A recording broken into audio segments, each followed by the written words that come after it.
All right. Welcome, everybody, to the Indie Game Foundry Cohort 0. I am extremely, overtly excited to have you all here. If we could get one round of Fs, if anybody's unfamiliar with Gather, that makes cheers happen. Yes.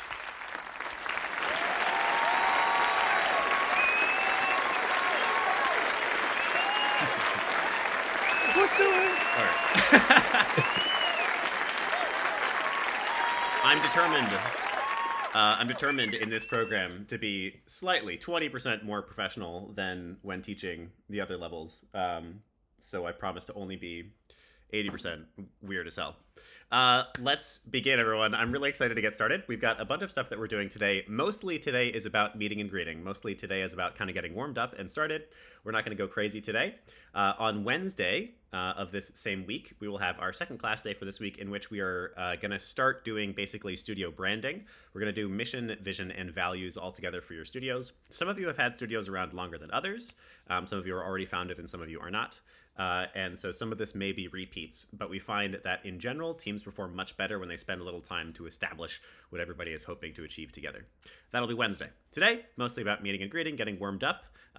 If people didn't already see the email, each of the teams is also going to have 3 to 5 minutes to show off their pitch deck, talk about their games for a second, so that you also get a sense of who else is in this cohort and which other games are getting launched alongside your games. One of the biggest advantages and values of this program, in my opinion, is that it is cohort-based. So you are not a sole studio living out in the wilds on your own.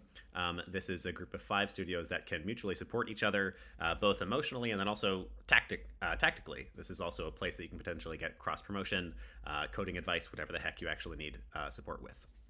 So let me share my screen. I've got a fancy new presentation to walk us through before we get to our first exercises of the day. Can people see my screen? Yep. Yes. Fantastic. All right. Welcome, everybody, to Cohort 0 of the Indie Game Foundry. I'm so excited to have you all here. So what is the Foundry at this point? Hopefully all of you know what this is, but to give you a moment into what I believe the Foundry is and what we were hoping to create here, the reason that we even started this program compared, rather than just continuing to do solely our educational programs, is because of these things on the screen right now. So number one, we are an educational incubator. So we are meant for the earliest stage studios. We're deliberately trying to work with people that are earlier than most other founders, publishers, accelerators would work with. Number two, we're looking for a way to find and uplift founders who may be passed over by other publishers. Number three, we're hoping this is a place of empowerment. Our goal at the Indie Game Academy, and therefore our goal here with Foundry, is that we're trying to build a new golden age in the game industry where all indie game developers can financially support themselves from making games. We're hoping that you will leave this program with the correct footing to do exactly that for your team. And then my ask is that you continue to do that as best you can for those outside of your team, outside of your studio, and in general, make this industry a little less hectic. Number four, or whatever, we want to be a place of activism to push for a better industry. I don't know about you. I've been laid off in the past 2 years.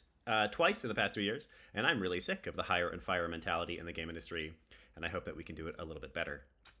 Number whatever, a place of exploration where the boundaries of games get pushed. I hope you're all excited to see each other's games. Some of you probably know some of the other games, but this is like a great cohort of games. I'm really pumped for the overall portfolio that we're putting together over the next year. Number second to last, a place for professionals. I put this in here because we are going to be treating you more like founders rather than students, which means we're going to guide you, yes. We're going to give you advice, yes. We'll be here for anything you need, yes. But ultimately, I'm going to give you guys much more trust this time around than in any of the other cohorts. We'll still whip you if we need to. That's part of the value of something like this, to make sure you get your milestones done. But for the most part, I'm going to trust you to do a lot more. You are professionals now. You are founders now. And last but not least, we want to be a goddamn good publisher. So every one of your games, let's make it awesome, and let's make it make some money so that this program and your studios absolutely kick butt. We are going through 6 different things today. Number one, I'm going to give you a little bit of a program overview. All of you should have a pretty good idea of what we're actually going through over the next 12 months, but I want to spell it out exactly with how it's going to work. Number two, we're going to do a game showcase. So each of you will have about 3 to 5 minutes to show off your pitch decks, talk about your games for a second. Number three, the IGA team members, the 5 core people who are going to be helping you out on a regular basis, are going to introduce themselves and tell you a little bit about what they do. Number four, we're going to have a round robin where each of those team members from IGA is going to spend about 10 minutes with you. So you and your team will be in the breakout rooms over on the side. We'll come around and we will meet you. Number 5. And number 6 will close out the day. All right. Now, don't forget our core agreements. While this is no longer a classroom and this is now an incubator, a space of professionals, let's still have fun, be kind, and celebrate. And in that light, can we all hit F one time for Foundry Cohort 0?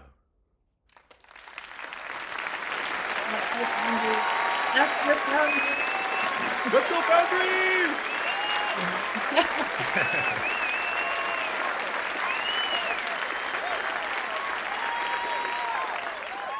All right. Section number 1, program overview, the plan for the next 12 months. So y'all probably saw this graph already. This is our general milestone overview for the next 12 months. Basically, we're taking you through a pretty traditional production schedule. The things that are a little bit different is that at the beginning, we're doing this formation step, which is when we're actually doing legal setup with you guys. So all of you, by the end of at least this, at most the second month, you will have a fully business compliant company. You will have an LLC that is set up. You will have ownership of that company. You will know what to do to continue working with that company. For the next 2 months after that, we'll be doing prototyping. Then we'll get ready to actually kick off and move into true production. During that time, this is potentially new. We are going to aim for a demo build. So all of you will be releasing a small playable demo to the public. Then we'll move into alpha and then into beta. Y'all know what that means. Then we will actually bring these games to Kickstarter before getting ready to launch and launching. Now, you will see the publishing agreement. I'm going to show you a little bit of that tonight, and then you will actually get it to read through it more thoroughly and consider it tomorrow, and then you'll have the week to sign it. The major agreement that you are making is that, one, you're releasing this by about January 27th of next year. We're going to be flexible with the actual launch windows.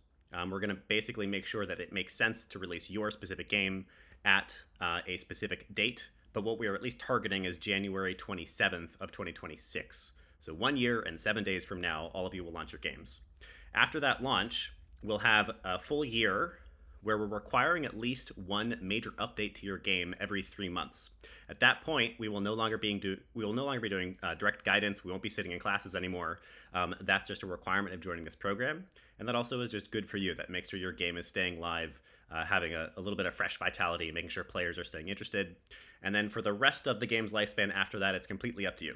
So it's up to your team to decide exactly what to do with it past that point. The milestone structure that we're going to ask for here, a big part of the advantage of joining something like this program is that we are going to act like a little bit of a whip for you. And that may sound bad, but that's actually a very good thing. That way, the responsibility for making sure you guys are sticking to your deadlines is not on your shoulders. We're going to make sure that you do that. One of those stats that we always talk about that we love is that in level 3, we've had 100% of games release. And we're going to stick to that stat for this program too. So what we're implementing to make sure that happens is 3 major check-in moments. The smallest of which is sprints. Every 2 weeks, your team will owe us a development build. That development build's actual contents will mostly be up to your team. The actual task tracking and project management will be up to your team. I don't need to be looking at your Trello boards or your Jira boards. That's up to y'all. But you do owe us 1 build every 2 weeks. The main reason for that is to make sure that you are always hitting that cadence. You always have a cadence. And then also we can check out your builds, play it, give you some thoughts, maybe find some bugs for you, things like that. Once a month, we will have a milestone build is what we're calling it, which is just basically every other sprint build will actually be well-defined with us. We'll say this is exactly what needs to go into this month's build. And then we'll have major milestones every 2 to 3 months, which includes prototype, demo, alpha, beta, and launch. These are those major milestones. You probably all understand this lingo. I don't think I need to talk about it, but those are the exact dates that we are currently targeting. This will be a fairly flexible program. Something to mention, the reason we're calling this Cohort 0 is because we are going to be adaptable to all of you. We don't necessarily know the perfect way to run this program. This is the first time we're doing it. And therefore, please, first of all, feel free to give us feedback, ask for thoughts. push back if you think something is truly wrong, and we will try to adapt as we go. But these are at least the set dates for each of these major milestones. So we're going to spend a pretty healthy amount of time prototyping. We believe that that is essential to releasing an amazing game. We are going to do a public demo release of each of these games. We believe that is a really strong way for us to start to build Kickstarter hype. Then we're going to move into an alpha and then to beta. By the end of beta, you'll be going to Kickstarter, and then you'll actually launch at that 1/27 date I mentioned earlier. So the curriculum. I think, hold on. I need to change what I'm sharing. All right. So you have already been shared this curriculum. We'll also be dropping, Claire will be dropping a big old folder with a bunch of resources in it that'll get built over time. But this doc should already have been shared with you. This is the general curriculum. And I just want to highlight this big red piece of text before I continue, which is that once again, because this is cohort 0, because this is something like a prototype cohort, we're going to intentionally be flexible. So this curriculum will change, but treat it like gospel. Come back to this curriculum to check for dates, come back to this curriculum to check for when masterclasses happen, etc. We will keep this curriculum up to date if there are any changes. We'll also, of course, make you aware of any changes. But here is the general breakdown. We'll start in formation, where we are getting you legal compliant. We'll get your company all set up. We'll do a little bit of value props and making sure that you and your team have a similar objective and mission. We'll make sure that the company's branding is pretty strong. And then we will finish with some marketing and community to start to hype build absolutely as soon as we possibly can. One thing to call out for each of these, for every month in this curriculum, is that any deliverables that we're going to require of you will be listed here. So by the end of the first month, so a month from now, you will have an LLC complete as well as an EIN. You'll have a logo and website created, you'll have a bank account opened, and you'll have social media accounts opened. In month 2, we'll start prototyping, which we will do for 2 months. The prototyping phase will be exactly the same as you are used to. You are going to simply iterate on your concepts. We'll be giving you lots of feedback. You will meet with your advisors, the core 4 advisors, who I'll show you in just a second, one time each about the prototype so that you can get some outside perspective from industry experts. And you will have your game design masterclass with Renee Gittins. The masterclasses are something I'll talk about a little bit more in a second as well. But basically, these are big honkin' 4-hour classes that you'll be able to sit down with these people in. By the end of the prototyping phase, you will have your designs greenlit. So us, the Foundry team, will say, yep, this is good. That looks super fun. You'll have your roadmap for the rest of the year finished. Any additional staff that you need, you will hire. Probably that'll be for revenue share, but we'll talk about that with each of you to decide what makes the most sense for your team. And then this is something that we are going to require at least once a quarter, so once every 3 months. We want at least one person on your team to attend an in-person event. That could just be a local game night. Hopefully, at least a couple of them are bigger events, and to showcase your game there. We have found that, we know this is something that all of you know. The biggest problem with indie games is trying to get attention, trying to stand out from the crowd. And so discoverability is absolutely where indies fail. And in-person events are one of the few places where the playing field is even. It doesn't matter your budget. If you're at an in-person event, you're going to get some attention. So we want at least one in-person event per team per quarter. So maybe start looking into that right now.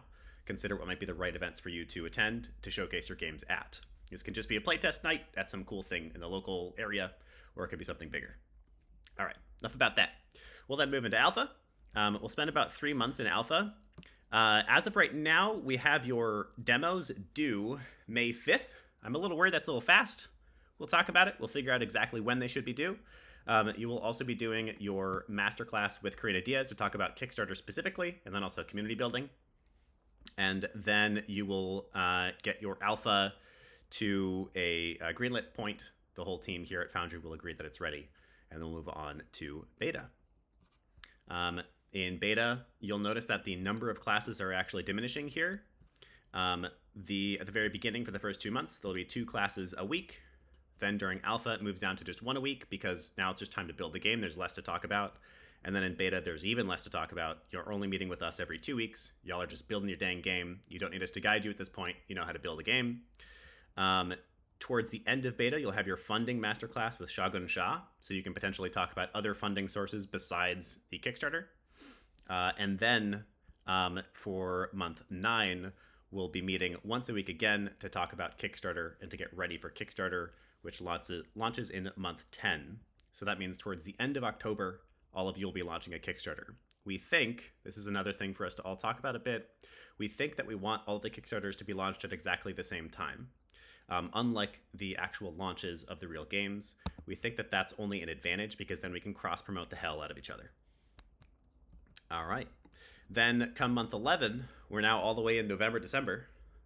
You are getting ready for launch, doing all the typical launch stuff. You're code locking at this point, and then we are actually getting ready to launch. Like I said, your team will decide what the right launch window is for you, but what we think it is January 27th. Then you've got a year. We are launching a game update every 3 months, and then for forever onwards, it's up to your team to decide what to do. All right, that's the curriculum. Jump back into the deck here, and there will be a moment for questions once I finish this little intro. All right, now it's time to talk about your advisors a little bit. So y'all have already seen who these people are, probably, but in case you haven't, here they are. You have 4 core advisors that we've hired on to give everybody in this room advice on their games. You've got Renee Gittins, the studio head at Stumbling Cat, and the IGDA alumni board chair, or one of the board chairs. She is most specifically going to be giving advice on game design. Renee's a fantastic example of somebody who self-founded. She's the person behind Potions, which is a relatively well-known indie game. You've got Karina Diaz, who's like a beloved partner here at IGA. She'll be giving advice on marketing and social media help, and she is the marketing and social media director at Mighty Yell. You'll be getting advice from Shagun Shah on funding. Shagun is an associate at Center Court Capital, basically deciding who gets money. And then he also is an ex-Zynga game designer. So he's going to be giving you advice on funding as well as monetization. And then you'll be getting advice from Kent Muddle, cinematic director at Dramatic Lab. He is your visual guide. So he'll be in here telling you how to make your game beautiful. A bonus advisor that we mentioned, but you may not have heard, we are very, we've had Manny here be very generous to all of us. She volunteered to give every team in this room 1 hour of her time once a month. She's actually the Accelerator Program Director at Exola, and she's an angel investor at PlayCap. So she was advising us on how to build out this program and happened to just straight up volunteer all of you some hours. So you actually have 5 advisors. Plot twist. In addition to that, we've got some extra support for you. Inari Kirkorian and Rick Williams are 2 people, if you're in this community, you probably already know of. Inari is the head prefect for our level 3 program. So Inari is going to be around to help a little bit with project management, but we expect that probably y'all don't really need that, and that you are proficient enough that you don't really need our support in project management. He will still be around in case you need that. But more importantly, Inari will be around in case you have interpersonal conflicts. So if you need some help, figuring out how to manage an unruly team member or figuring out how to get through some conflict between 2 co-founders, whatever it might be, Inari is your person for that. And then we have Rick Williams. Rick is the founder at Landline Games. He teaches our level 2 classes, and he does office hours for level 3. He is also going to do technical office hours for this program. And so if you have any tech problems, you run into some issue getting your game to work, you can't get your build to build, Rick is your guy for that. All right, so here is the actual support schedule from all of those wonderful people. Once during the middle of the prototyping phase, so a month into prototyping, you'll meet with those core 4 advisors to receive their feedback on the game. So they're basically going to be a gate. You're going to sit down with them. They're going to tell you what they think of the prototype. You'll have a full 2 hours with each of those people. So 8 hours of advisement during prototyping. Then you'll do the same thing about halfway through alpha when your demo is just about ready. So you'll get another 8 hours of advisement, 2 with each of those 4 core advisors during the alpha phase. All 4 advisors will then be running 4-hour live masterclasses in their department. And the way that we're doing this is that those are actually open to the public, but they're $200 for the public. They're free to all of you and any of your team members who wish to join. And those 4 people are running masterclasses, but we're going to be running more masterclasses. We're actually aiming for about 1 a month. And any masterclass we run for the entirety of this year, for 2025, you and your team are welcome to join for free. That's a part of the benefit of this program. The master classes are live classes. So imagine our level 1, but with a single very smart person telling you about a very specific subject. These are intermediate plus classes, so they're really getting into the bones. They aren't introductions. Manny has volunteered to give 1 hour to each team about every month. Because it's a volunteer position, I think we're going to have to be a little flexible with her. But yeah, she just is excited about this program and is excited about all of your games. She gave us thoughts on all of your games. And so she has volunteered to give all of you thoughts, which should be wonderful. And then Inari, Kirk, who's Kirk? Inari, Rick, and the whole Core 5 team who are here right now will be around to help you out on an ad hoc basis. So if you ever need our help, reach out to us. Now, let's not forget our goal. Every game here, our objective is to make at least $34,000, to have your game make at least $34,000 in gross revenue in its lifetime. That is simultaneously not a very big number, but also a big number. That actually puts you in the top 20% of performance in Steam games. So that would put you best 1 out of 5 games. But we are actually hoping, and I'm sure you're hoping too, that we can do a lot more than that. How are people feeling about hitting $34,000 in lifetime revenue for their games? Oh yeah, let's go. We can do it. Excited. Tis the beginning. Just the beginning. Yes. And I heard an echo of Kickstarter in the background. This is including this number, whatever money comes in during Kickstarter. So this is just net money made by this game, or not net, gross money made by this game. $34,000. All right, so this is now pause time. Questions will be answered throughout the entire cohort. You're going to be talking to a lot of people over the next 12 months. You're going to be having lots of classes. But at least for right now, at least that overview of what the next 12 months look like, does anybody have any questions? Feel free to just unmute and shout it out. Hi there. I have a question.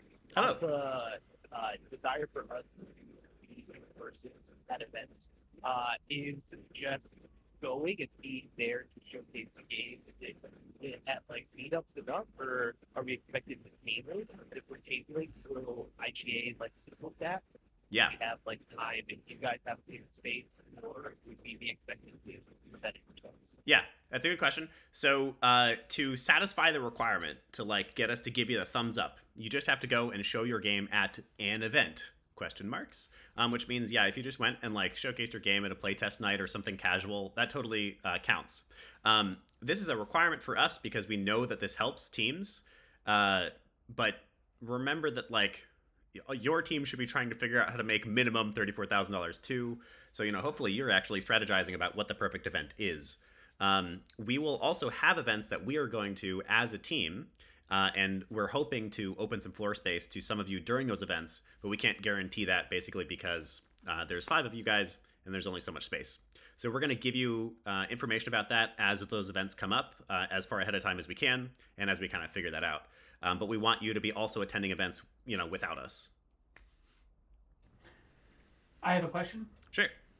How should we handle communicating conflicts with class meetings? How should we deal with that? Yeah, sure. So that should just you should just email team. And that's the one place that we're always going to watch. So team at indiegameacademy.com. In general, we're going to allow you to be pretty flexible with the classes. We want, ideally, every founder at least would be at every class. But if you can't be there, remember that this is a group of professionals. This is not a group of students. So if you can't be there, that's okay. We all have stuff going on. It's going to be up to your team to sort of decide. But we want, at the minimum, at least one founder at every class. So start by communicating with your co-founders to make sure somebody is there to absorb the lessons and make sure you have the action items that we give at the end of every class. But just email us. I had a quick question, or Yes. perhaps 2 quick questions. Okay. First of all, you said that you wanted us all to launch our Kickstarters at the same time, and then Yep. you alluded to perhaps our release dates Yep. being not simultaneous, perhaps syncopated. Do you want to expand on that at Yeah. all? Was my first question. Yeah, absolutely. So this is one of the ones that is a bit of an open question. Because we haven't run this before, we're not exactly sure. And this is a relatively, there aren't programs exactly like this as well. So that means that we think we know the best way to do it, but it's possible that there are better ways to do it. What we think will be best after talking to a lot of smart people, is that we will run all of your Kickstarters at the same time. It's basically middle of October. You can see the curriculum for the exact dates. And that way we can cross-promote the heck out of each other during those Kickstarters. We're actually thinking, we're going to talk about this more, we're not going to commit to this right this second, but we're actually thinking that we may even have some bundles that are on each other's pages so that we're directing traffic between the Kickstarters as they run. And then we'll be doing our own marketing efforts with those Kickstarters to help you guys out too, of course. For the launch, though, it's hard to just blanketly give the best launch window because different games are best for different audiences.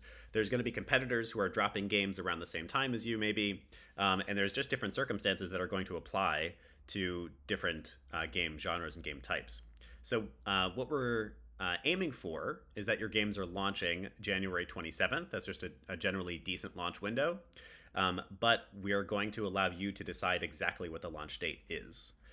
So if it's January 27th, if that works for your team, great. If you think for some reason, if we wait until February 14th, it'll just be perfect, then we will mostly, we want to hear why you think that. We'll mostly approve that. Does that answer the question? Totally. Thank you. Cool. Yeah. Also, a quick note, Pat and I are going to Super Magfest this weekend, so if there's going to be a presence there, let us know, and we can link up. Sweet. Dang, I wish I was. I was actually looking at going up there. I'm sad I miss you. That's awesome.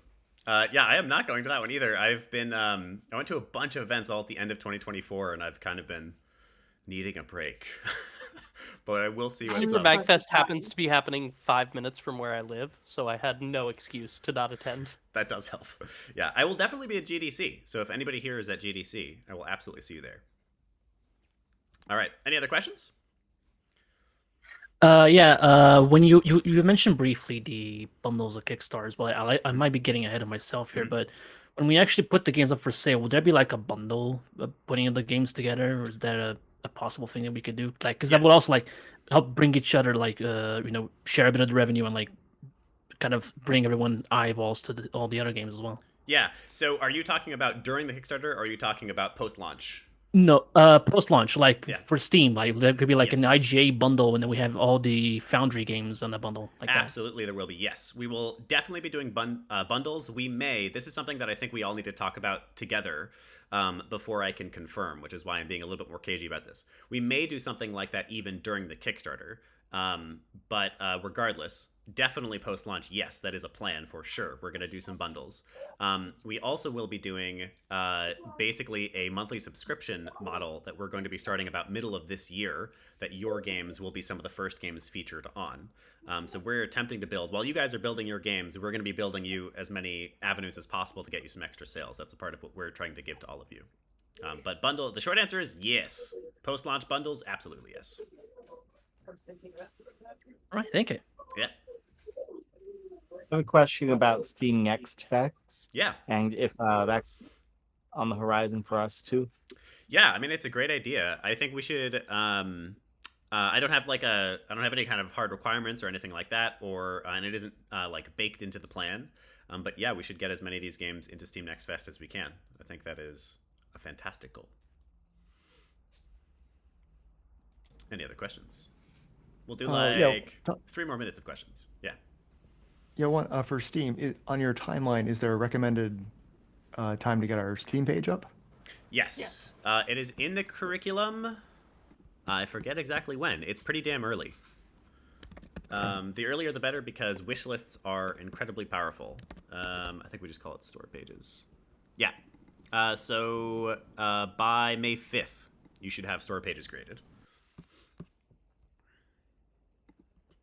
Are we good to, if we like do all our LLC stuff and get the blessing by you, able to start our Steam page earlier than that? Yes, absolutely, yeah. Well, Okay. so we're coordinating. Though the only thing is there is logistical things that we have to coordinate with you from the Foundry program, since we are your publisher. So you'll need to get clearance from us on that one. So just because we have to be involved with that process, it's not you can't just jump on Steam and get going. Is one of those. Yeah, things. that's what I figured. Yeah. So is there so we're pretty much ready to go whenever you guys are ready to go. So we've been kind of already doing the marketing stuff. So would we be sitting down with you, Claire, or would we be sitting down with Willem, or everybody on on it, just to do the paperwork part? To be determined. So we'll definitely let you know on that process and everything, but we want to kind of like hammer that out with you. That's not something we could answer right this very second. That's fair. Sweet. Thank you. Sweet. All right. Any last questions? Maybe 2 more.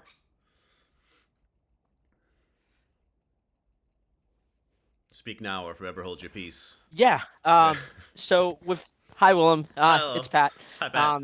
With you guys requiring us to go to some in-person stuff, I'm guessing you guys are looking for both things that are conferences and such to share. Yeah. Is there going to be a discount code or anything like that for us to kind of like go table and do these things? Or Yeah, so we're going to work with as many of those. We've started to build some really great connections. Jess right now works at Global Game Jam. We're going to be basically finding as many of those avenues as we can for you. But that is not something we can like give out right this second. But short answer is we're going to attempt to fill those out for you. Yes, we'll try to find ways to get you discounts and make it cheaper and more accessible for you. That's part of the reason that we're being flexible with what the events actually are, though.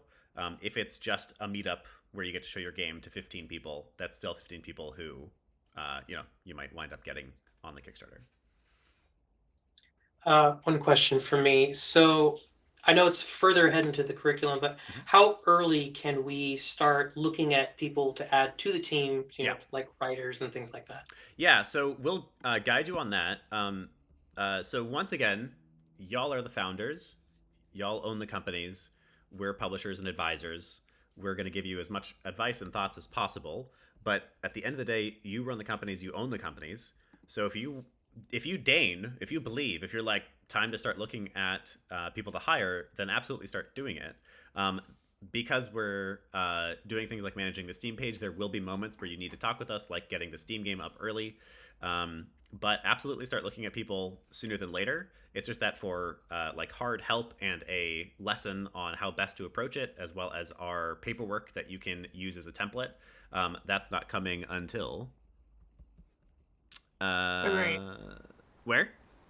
Yeah. February 8th is when we actually do the legal masterclass. So the legal masterclass is going to be your first masterclass.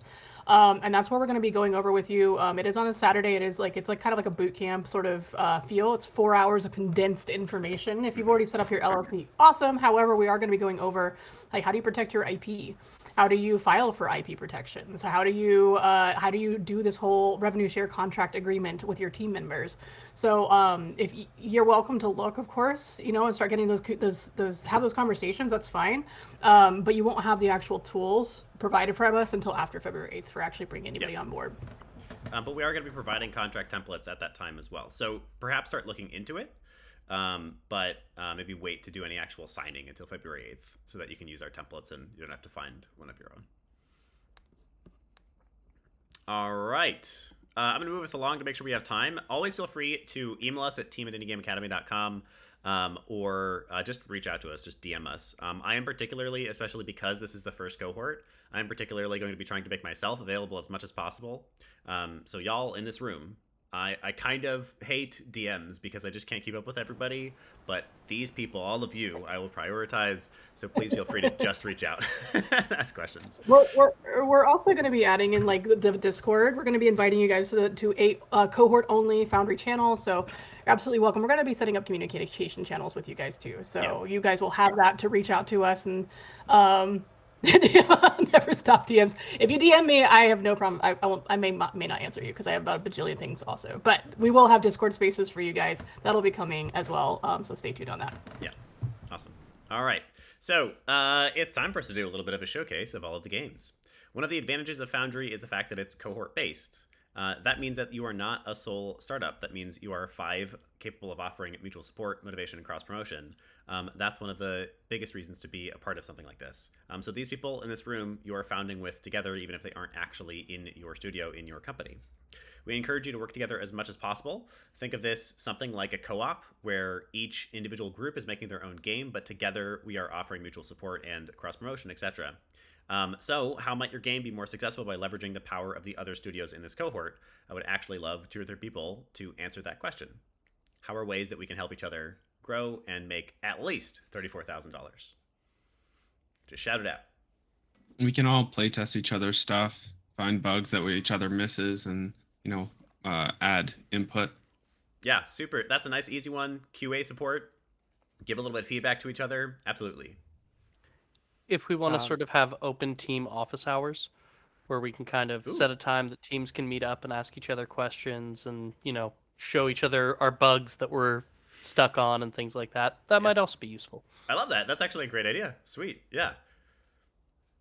Echoing team marketing, like I think we're stronger together than apart.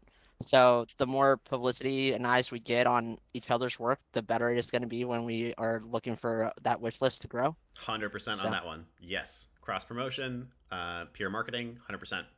Somebody else jumped in there for a second? Yeah, we could definitely keep our own communities, once they start growing, links to everybody else's, so that way people can jump in once it's a smooth transition from community to community, and it just expands from there. 100% on that one too. Awesome. Yeah, so there's a million other ways. The biggest thing today, we're not going to be doing a bunch of hanging out cross team, but we will be doing that over the next year for sure. So your team is like your core nugget. These are the people you're going to work with on a daily basis, but do your best to build outreach into the other teams. That is truly like a part of the advantage of this. There's just truly a reason to do this. And there's so much that you can gain from each other. You just heard a couple of ideas in like the 15 seconds that we brainstormed, right? The Foundry will be building our own audience for Foundry over the next 12 months as well. That's one of the tasks that we'll be doing while you're building your games. We obviously already have the Indie Game Academy community. We've got well over 50,000 people in reach at this point in time. And then the Foundry will be building alongside it. So we're going to offer some of our own reach to all of you. But the unique aspect of this program is that each of you, of course, is going to be building your own audience. It's one of the main things we're going to get you doing as soon as possible. And that means we can cross-promote. You're getting 7 communities that you can get your game featured in rather than just the one. Always remember that we are in this together. All right, it is time for us to do a little bit of a showcase. So out of every slide in this presentation, this one makes me so excited. It took a lot of effort. It was, Claire, how many people contributed to deciding which games we went with? A lot, y'all. It was incredibly difficult to decide who was going to be in this room tonight. Like, we were deliberating and deliberating. We asked our advisors about 15 million different times on what they thought and who they didn't and what they didn't. We play tested your games. We reviewed your decks multiple times. Like, it was a very intense process. So thank you. And that's how we ended up with 5. Yeah, we still ended up with 5. We said we couldn't, y'all. We couldn't stop the train. Okay, we just had to do it. So we're so excited. Yeah. Super hyped. Absolutely. Yeah. The most on-brand thing that IGA could have done. Jess at some point said when I first asked the team if we would consider doing 5 games, the first thing Jess said was, yeah, that sounds like us. So we decided to go with 5 games. This was actually the original plan for Foundry anyway. We only scaled back to 3 when we decided to make it a free program, and we were being a little bit more cautious about what we could support. But it's built to be able to support 5, and so we decided to go for it because these 5 games are really strong. We also, and this is maybe something for you to all like get a little friendly pat on the back from, we really believe that these 5 games are a fantastic portfolio together. And I hope you'll sort of feel that by the time you finish each of these little pitch deck reviews. These are 5 pretty different games. Some of them share a little bit in common, but ultimately this is a really wonderful like collection of what indie can do. So each of you has 3 to 5 minutes. I'm gonna time you a little bit, but hopefully I don't really need to do a casual intro to what your game is. Try not to go into too much detail. This is mostly so that everybody understands what these 5 games are. If I'm feeling like it's going on too long, I will stop you because we've got other stuff to do today. But yeah, let's go through 5 little pitch decks. Who wants to start? Can we start? Yeah, do it. Was that Quantum? Was that Abram? Abram. Yeah, nice. Yep. All right, go for it, man. Awesome. Alrighty, I am sharing my screen. Let's see, entire screen right here. Share. Okay, can you see this? Yes. Yep. Okay, so I am Abram. Our team is composed of 3 people. It's me, Abram. I'm visual art and game design. There's Christy, narrative design, and there is Adam, engineering and game design. And together, we are Kaboom. Nice. Our game is Quantum Pursuit. It is a sci-fi game. The best way to explain it in a simple way is like Mass Effect meets Slay the Spire. Now, if you think of Mass Effect, think the epic storylines and the branching narratives. Although our team is small, so the branching narratives isn't going to be the main focus. Just think an epic main storyline. And Slay the Spire aspect, you can think of the card combat. Now, it's not necessarily like as in depth as Slay the Spire. It's more of a card combat with roguelike elements. So it's a little different from a traditional roguelike, and that's where we feel like we're gonna really stand apart because it's a narrative focused game with card combat. Not like your traditional Slay the Spire where there's a map. But so we're really happy about this, really excited to get started on this. I wanted to talk a little bit about the narrative, and to do that, we were going to let Christy have the floor for a little bit. Thanks, Abram. Yeah, I'm just going to give a very brief, high-level overview of what I'm envisioning for this narrative or what this narrative can be. So the protagonist, she's pretty solidified. Her name's going to be Grecian, and she's going to be a Zeren Blade. Now, a Zeren Blade is we define as an individual with superhuman-like abilities, and you're going to play as this character as you seek answers following the mysterious death of the love of your life, all while being pursued by an agency you used to serve at the same time as a converging universe threatens to dissolve your own. So it's a race against time to find out what happened to the love of your life, find a way to unite and link the encroaching universe, and ultimately take down the agency that is hunting you to restore peace to a crumbling civilization. So cool. And I'll hand it back over to Abram at this point. Yeah, there you go. Told you it was epic. I know that was like a lot. You're like, whoa, what's going on? Interdimensional love, you know. Okay. The hype train has already happened. Just to give you a brief overview of what we're thinking for the game, it's going to be, think about space exploration. The narrative focus will lead you where you need to go, but you're going to explore these different planets in the Zeren star system. Our card combat is going to be party-based card combat, and each character, it's almost like, think Mass Effect when you can bring one character with you. We're going to have an assortment of characters that you can take the ones you like with you, and that's going to actually modify the cards you have in your deck. So we're trying to do something interesting with the whole card combat thing and introducing your companions as well. And about a minute left for you. Cool. We're about to wrap up. Lastly, we're thinking about having just a mini game, mining type of mini game to collect resources and almost be sort of like a progression gate in a way, because you're going to need different things to go to the different planets. So that's something that we've got in the works as well. This is just some additional art we did just during the time we were working on it, just some different characters and ideas for the game. And that's it. Awesome. All right. Can we get a big round of Fs for Quantum Pursuit?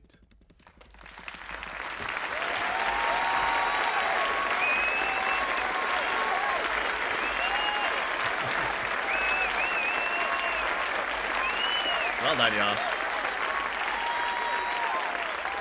So I am going to play the hell out of all 5 of these games, but if I wanted to give an award out right now to the game that I'm going to wind up addicted to, it might be this one. It's like exactly my kind of game. All right. Who would like to go next? 3 to 5 minutes. I'm ready over here. All right, Doug. Okay, we got can you mute me? Thanks. We got covalent wands, and we're going with the cute. We're the only ones with cute, I guess. Here we go. We have a 3D isometric art style with like little paper cutout kind of guys.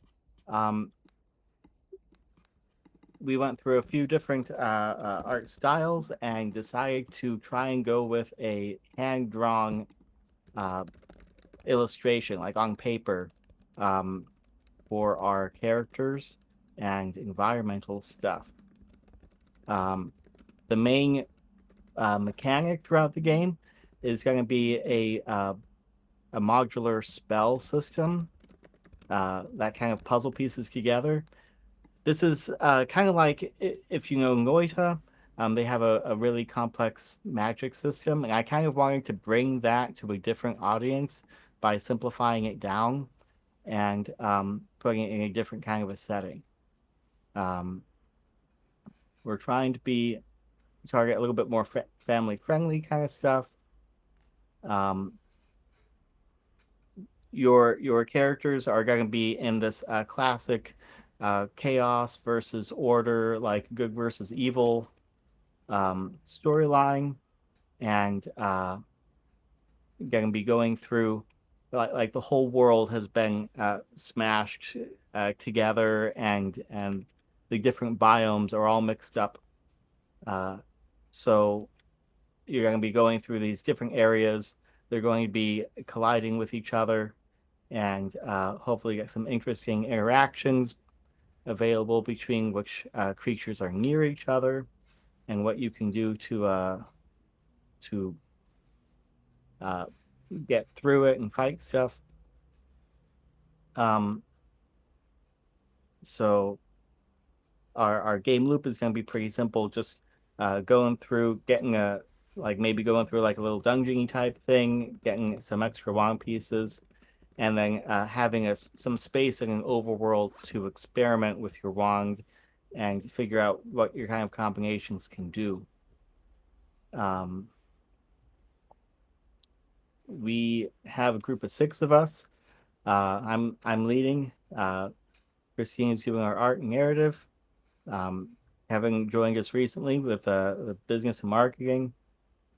Bryson's been doing some level design. Paul's our engineering, and of course, Jamie's our audio guy, but also helping out with all the community management stuff.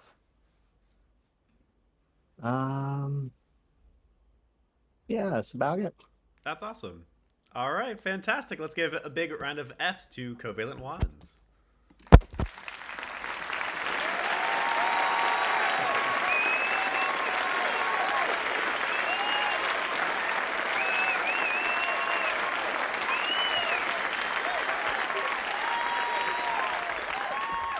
All right, who would like to go next? We got 3 more.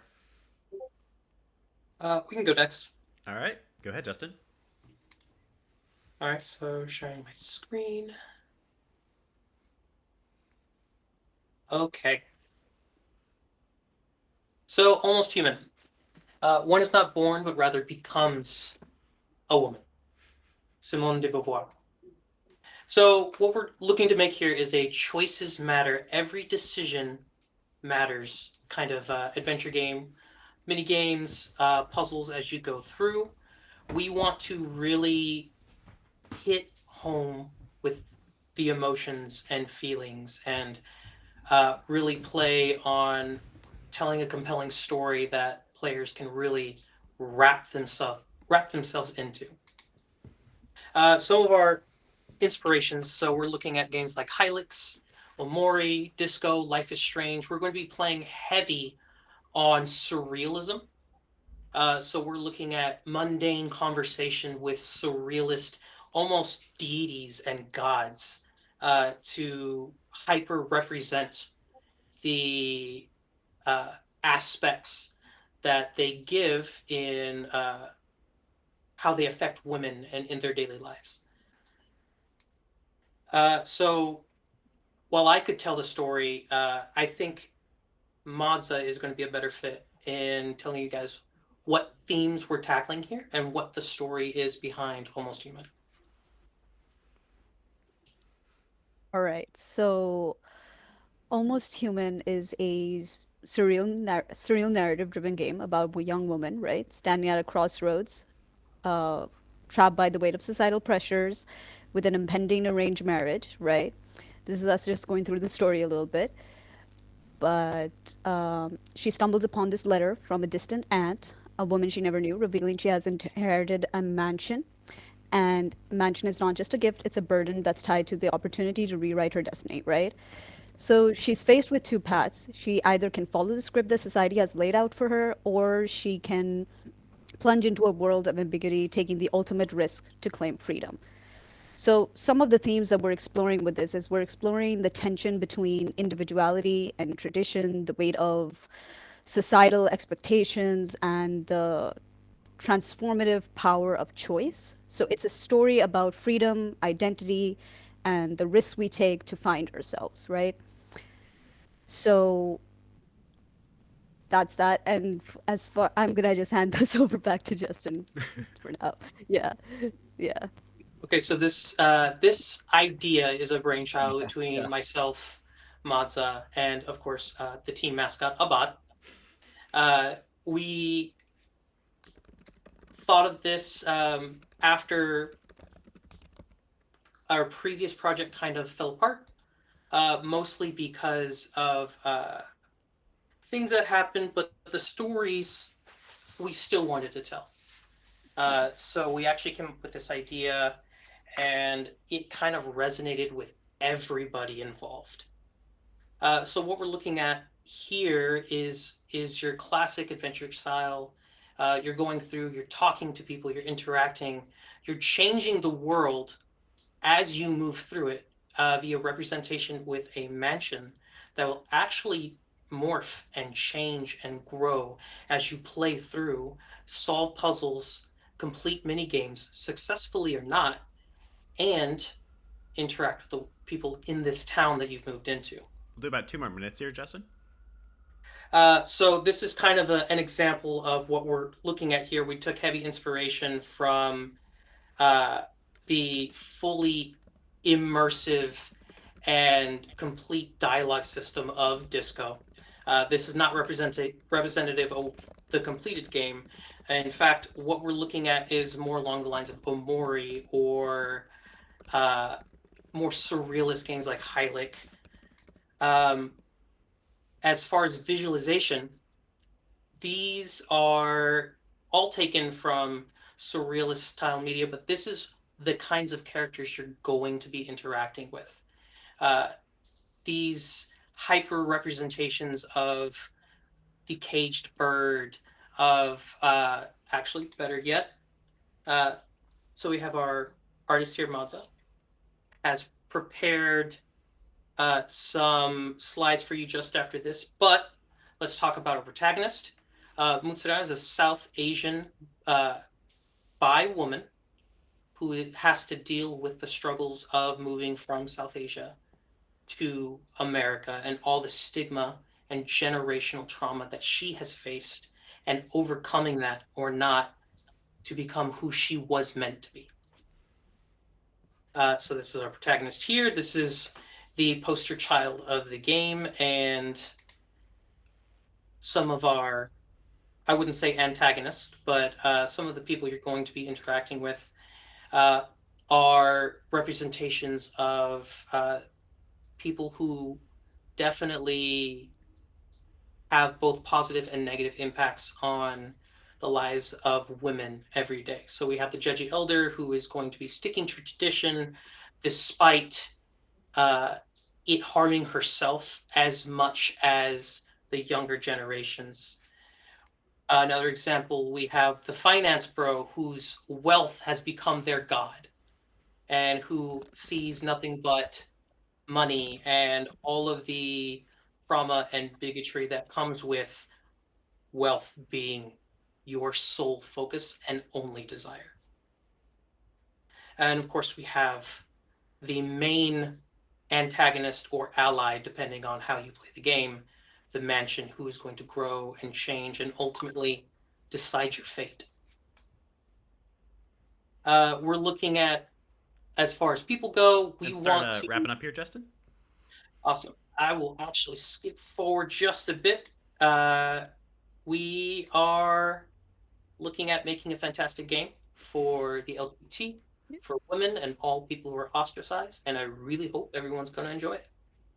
Love that. Hell yeah. Major F's for Almost Human. By the way, that's one of my favorite names from the Cohort as well. Beautiful.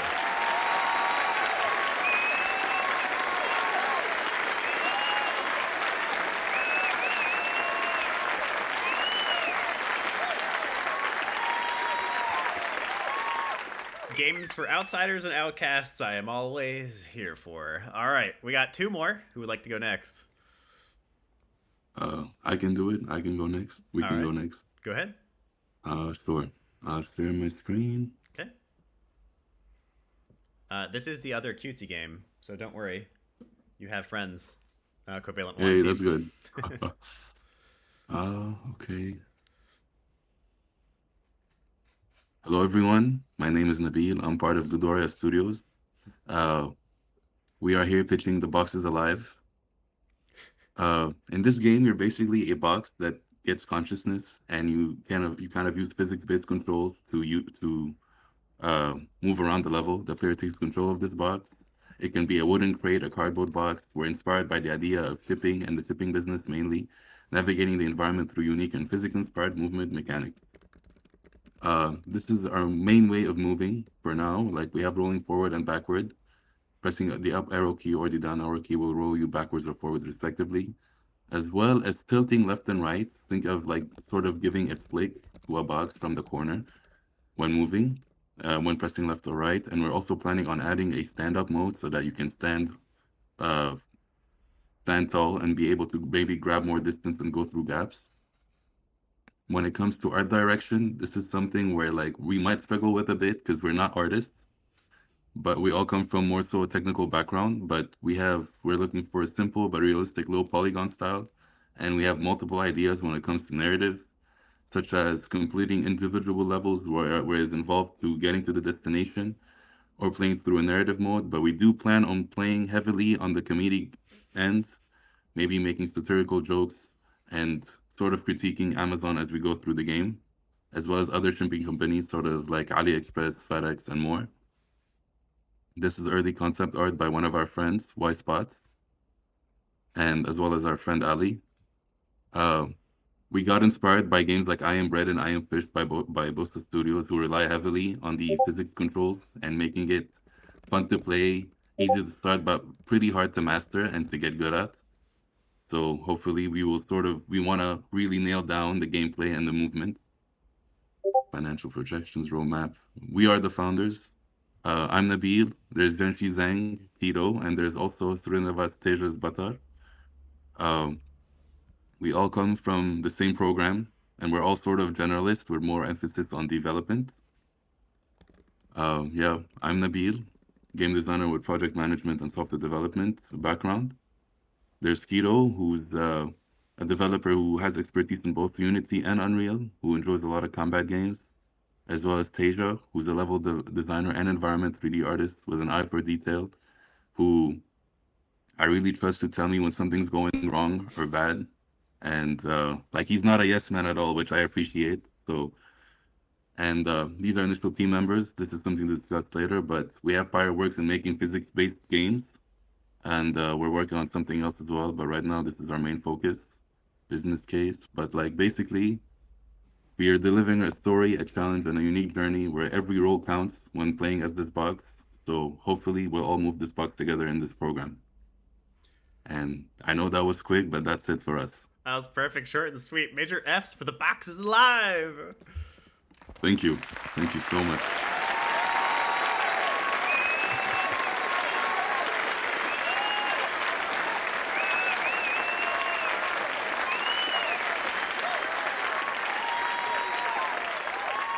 I just can't wait for like, I'm imagining like the boxes like rolling around through the puzzle trying to figure things out, and you're hearing like crunching sounds as it rolls around, and then it stops and opens, and like a broken ass telescope comes out.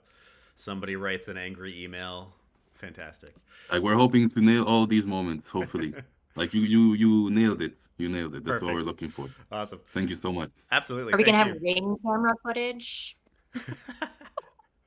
All right, we got one more game to go, and then we're gonna hang out for a little bit, and then we're gonna say goodbye. All right, Mason. Hi, my name is Pat Gillen. I'm one of the founders at Guilty Games, and this is Into the Abyss. It is our flagship game that we will be hopefully launching next year in a timely manner with a huge wish list. There's no choice now. Yes, there's no choice now.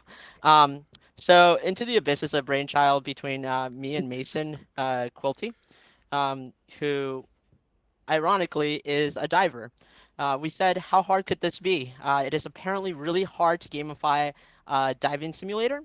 Also have it in a mobile device. We've taken that on as our flagship because we think it's a worthwhile game and there's actually no competitors in that market currently, which means that it is open for us to kind of make our own. Definitely, this is one of the things that drives us is the fact that Mason gets to explore more diving sites and actually bring cool footage back, and then also have art that matches those beautiful locations because not everybody has the chance to go diving at these beautiful locations.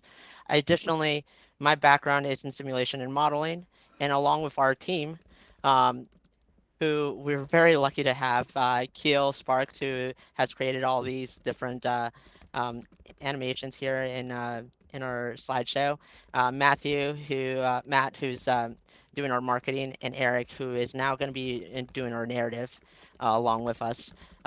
We're rounding out to be a pretty strong team to make sure that this pipe dream that we thought would not be a reality a couple months ago is going to be a reality.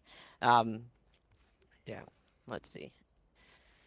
What has influenced us has been these full games: Kerbal, Flight Simulators, DreamNG, Drive, Dave the Diver, Subnautica, and Abzu, which are all great games. But the problem is that you can only play them on console or on your actual PC.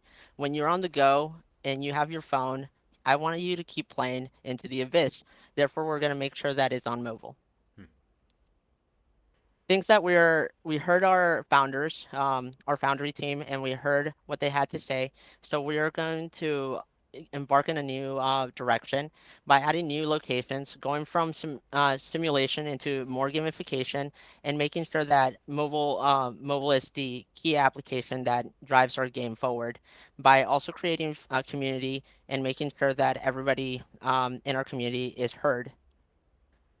Our marketing again has been kind of robust. We started marketing as the jam actually started for the Foundry Jam, and we've kind of pressed on and continued doing our own kind of marketing even before we knew that this was going to be a thing.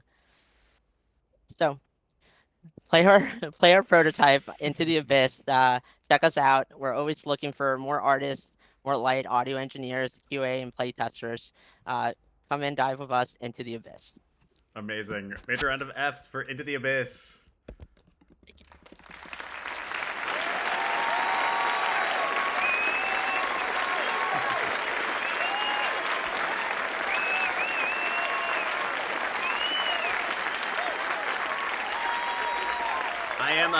I'm comfortable telling you this. So when y'all get in the room, Into the Abyss team, when y'all get into the Guilty Games, when you get into the room with Karina, you can tell her that I told you this.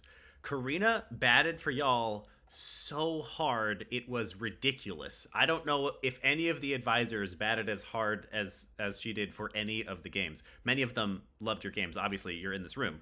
But Karina was like, yeah, I won't say any more. I'll let her maybe explain more. But she absolutely adored your game. She talked specifically about creating the little beautiful moments that you already have in the prototype, the shark swimming through the background, the creepy little cave, and just giving a ton of that. I'm seeing it, which like helped it click for me. I'm seeing like exploring underwater wrecks and things like that. Beautiful. All right. Well done, everybody. I hope you are all excited for these 5 games. 100%, Pat. Can we get one big round of Fs for Foundry Cohort 0 and these 5 wonderful games?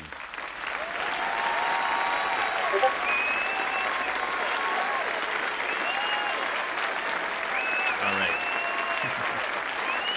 This is so cool. I'm so ready. Okay. We are over time as usual. That's okay. We only got really just one more big thing to do today. One thing I want to say, though, to everybody is a word on changing games. We, as much as possible, we want all of you to be making decisions. So don't ever take our word as gospel unless we tell you specifically like something as a requirement. If we're like, unfortunately, we're not going to budge on this. This is really important. We need this from you. In any other case, we want you, the creatives, the people who know these games best, to be making decisions for yourself. But this is definitely an early stage incubator. Most of these games don't yet have playable prototypes. If you have a playable prototype, you're actually further ahead than some of the other teams, which is totally okay. Nobody panic. But because this is so early stage, that means absolutely we're going to be iterating on these games. We'll experiment with the titles. We'll maybe do some split testing with some of y'all's titles, come up with better titles. Many of your titles are probably good, but let's test it and make sure. Be flexible with these games as much as possible. Iterating and going through that cycle and saying, let me question my assumptions for a second, almost always results in a better game. So that's my word on that, be willing to be flexible. The more you hold on to an idea, oftentimes it results in a slightly weaker game. That said, sometimes it is the right choice to hold on to ideas. If you feel particularly strongly about something, feel free to argue with us. We don't want to have to tell you what to do. We want you to believe you know what is best. Okay, great. Let's do a little IGA team intro so you know the 5 people that you'll be working with the most closely. Obviously, your advisors as well as your support squad are going to be around the entirety of this year to help you make amazing games and amazing studios. But these 5 people right here are your closest companions, your closest partners. We're going to do just same deal, maybe 1 to 3 minute intro on each of these 5 people. I will start because I'm already up here talking. Hi, I'm Willem. I am a longtime game designer. I've been in this industry for a little over a decade now, largely as a game and systems designer, largely in educational games more than anything else. And of course, I'm the founder of the Indie Game Academy, and I am so pumped to provide y'all with game design support, trying to make your games just fun and delightful for your target audience, but also, of course, a little bit of everything, because I've learned a little bit of everything thanks to IGA. Jess, you want to say hi? And I'm going to stop sharing just so you see her face. What? Who no, are you? That's okay. Who are you, Jess?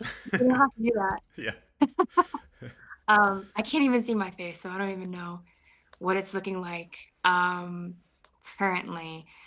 All right. Hi, everybody. I'm Jess. If you don't already know me, I'm the Chief Wizard of Community here at IGA. I've been here is it really almost 3 years. 3 years. Yeah. 3 years. Okay, I've been here for almost 3 years. I am incredibly proud of the community that we've built up, and honestly, if it wasn't for Ulysses and Willem, as well as the addition of Claire and Nick, I don't think IGA would be where it is now. So it's really, really awesome and very impressive to see this next iteration. It's kind of like a little bit of a dream come true for everyone here. And I'm really proud of all of you guys. I'm excited to work with you all. I do currently also work at Global Game Jam. So if anybody is jamming this weekend, let me know. I'd love to see what you create. Yeah.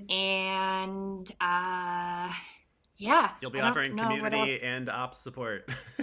Yes, community and ops support. That's going to be my my main steez for a bit. So sweet. All right, thank you, Jess. Jess also has a Discord package for all of you, so she'll be setting you up very quickly with a couple of sweet resources to make sure your community building gets started off right. Who's next on this list? Claire, who are you? Hi guys. I've seen many of your faces many times over the last couple months, and some of them I not as much, and I'm really excited to see y'all too. And I'm just freaking excited about this program. We're doing the thing. Y'all are doing this for real. This no more games. No, actually, the opposite. It's a lot of games. But so what am I doing for you guys? Well, so many games. Yeah. So I am business. I am all business, y'all. I have a background in marketing as well. I have a background in entrepreneurship. I've started multiple companies successfully myself. I've launched games successfully. I've done the whole gambit. So I am here to help kind of hold your guys' hands through this whole process and show you the ropes a little bit, as well as answering your questions about business stuff. So one kind of key takeaway that I had, this was from Buddy from Akapura. I absolutely loved this line that he said. And I'm hoping that this kind of sticks in your all's brains as kind of a thing that just kind of stick with you through all this development phase, is that if you think about community first, the game comes second. And that is it is so powerful, y'all. If you can create this community around your games, yeah, of course, make your games. That's what we're here to do.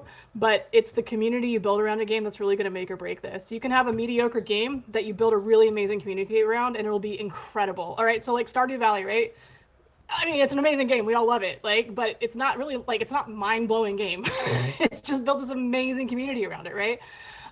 So if you have a mediocre game with an amazing community, it'll do far better than the best game on the planet that doesn't have anybody that even knows it exists, right? So always just be thinking about that throughout this whole course, and then don't be afraid to be, don't be afraid to try some stuff, y'all. Like, have fun with this, okay? Don't get in the weeds about it all. Just have a good time, and I'll be there to help you all out. So. Sweet. Thank you, Claire. Cool. Awesome. Product business monetization. Claire's your go-to person for that. Trying to figure out how to make money. Claire's here for you. Next, we have Ulysses, marketing and social media. What you got, Ulysses? Who the heck are you? Oh, hello. I'm here hiding to make my name of head of house rogue. So, hello everyone. It's a pleasure to see some already known faces and some new faces as well. I hope by the end of this year I'll have some cool anecdotes from every single one of you. So I'm really excited about that. I'll be guiding you in terms of everything that's related to marketing and social media. I've been doing digital marketing for the last 10 years and doing that here at IGA for the last 3 years.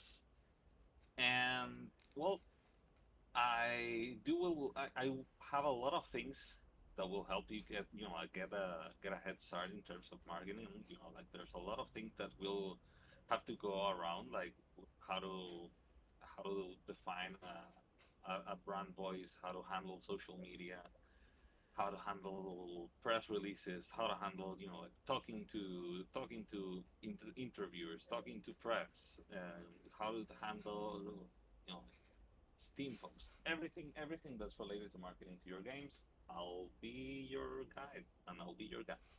So for everything that you need at any point in time, please make sure to reach out. I'll be 100% happy to help you with any doubts that you have, even if they're not marketing. Screw that. Ulysses is also a writer, by the way, so if anybody wants to chat narrative, Ulysses has got your back. Yeah. Awesome. All right. Yeah. So Ulysses is your marketing and social media person. You're also going to get a little bit of support from some other places. Haley is actually, for instance, if everybody knows Haley, part of our secret sauce to the community growth we've had in the last year. Haley will also be offering some support to all of you with social media. And last but not least, we have Nick Gurley. Nick, who the heck are you?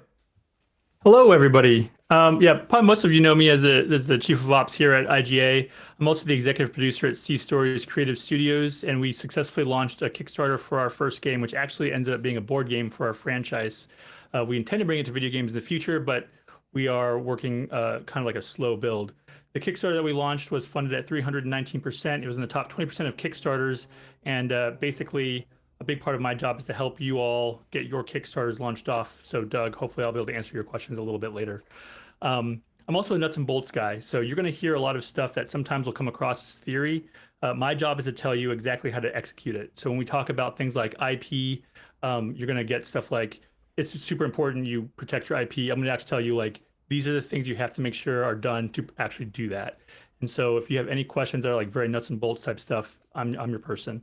I'm also production and project management, and I'm happy to go over helping you all with developing your sprint processes or just answer some questions if you have any, but basically I'm around to advise. Awesome. All right. Thank you so much, Nick.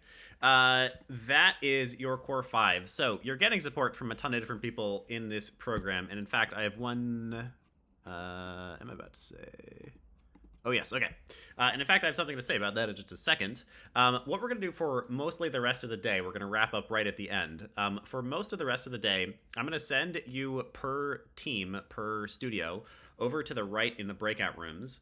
And then the IGA team is going to come hang out with each of you. We're going to do, or let me actually just share my screen because I've got a slide about this. All right. So that is who you are getting taught by. Primarily, these are the 5 people who are going to be in the classroom with you on any of the classroom days. We're now going to do a round robin. The main objective here is that every one of you in the room, hello founders, feel comfortable with all 5 of us and comfortable enough that you can reach out to us and talk with us at any time. Please just keep in mind, work-life balance is real. So when I say anytime, I mostly mean working hours. If somebody doesn't reply to you over the weekend, Please be understanding about that. If something is like truly on fire, like I said, I personally am going to do my best to be watching messages from these 5 teams as much as possible. So if there is a fire, I'll do my best to jump on it with you. To start to build a sense of trust and connection, we're going to finish the day off with a round robin exercise. So for the next 40 minutes, we'll make it a little bit shorter. One member of the core IGA 5 will come to your group every 10 minutes or so. I'm going to announce it when we switch off. So basically, you're going to talk with all 5 of us for about 8 minutes. We'll make it so that we can finish on time with each of these 5 people. The IJ5 have prepared a couple of thoughts about your games, but mostly this is just to kind of get hyped together, and then also to give all of you a chance to talk to us about our areas of expertise. So I primarily am an expert in game design. I've got a little bit of thoughts on everything.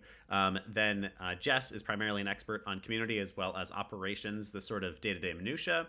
Then Claire is primarily an expert on product and monetization.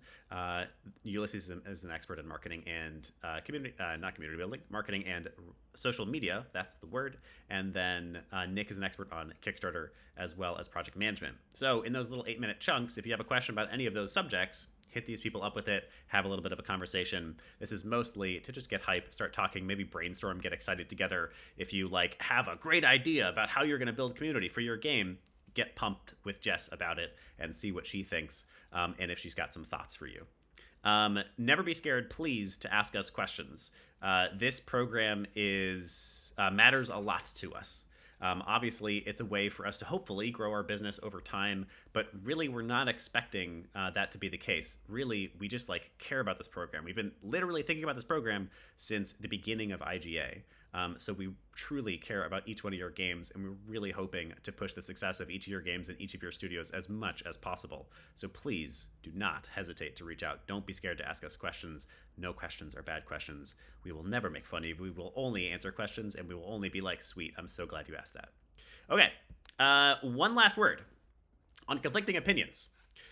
One of the benefits of IGA in general, one of the things that we believe in, is giving you perspectives from a lot of people, especially actual industry experts. That's why you have your advisors coming in, and then each of us has a decent amount of experience in the industry as well. That said, a negative of getting perspectives from a million different smart people is conflicting opinions. So perhaps Claire is like, you gotta do this, and then Jess is like, you gotta do that, which is in direct conflict to this. If at any point there are conflicting opinions, number one, we want you to be making choices for your game and your team as much as possible. So if you get conflicting opinions from Jess and Claire, they are always disagreeing. It's terrible. That's a joke. I don't know. Think of us as advisors. It is ultimately your team's choice on how to handle those two perspectives. If we literally need something from you, if we're like, no, we're putting our foot in the ground here, this is really important, we will tell you that. We'll make that very clear. And so if we don't say that, you can assume that this is advice for your team to decide how to handle. If at some point you're like, we've had so many different perspectives, we have no idea what to go with, please speak to me directly, because at the end of the day, if there's truly a conflict that we can't get through, I will be your tiebreaker. Okay? So you're the ones making the decisions first. If there's something that we truly need from you that is a non-negotiable, we will say that directly. Otherwise, think of us as advisors. And if you really need a tiebreaker, I personally will do that for you. All right. Willem, we're coming back together before everybody heads out of here today, right? Yes, right at the very end. So if you, right at the very end, we'll have 5 minutes together. Perfect. Okay. I'm going to stop sharing my screen. What I'd like to do is each of the teams walk on over to the right-hand side and claim a breakout room. You can do that right now. Go ahead. You can hit escape. You shouldn't need to. You can walk over to the right-hand side, hang out with your teams, get into one breakout room each. We'll do some cross-team communication and hangouts over time here, but for today, you're just meeting the IJ squad. Eric, Christine. All right. I can't lower my hand. Oh, it did. Okay. Did it finally lower my hand? No. Okay. Did not. All right. Oh, it was waiting until I said something. Okay. So what we're going to do is we're going to send one IGA person to each of those Gather groups. can't use it.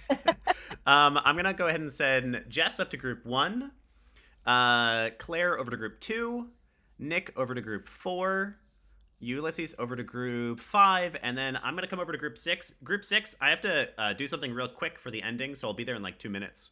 Otherwise, you've got about 8 minutes. Go ahead. This is your time to hang out and meet each other. And then I will announce that it's time for us to switch rooms. And I'll let you know when we're getting close. All right, looks like we got it. Yeah, Ulysses, you're in 5. Yes. All right, group 6, I'll be there in 1 second. Go ahead and begin talking, people.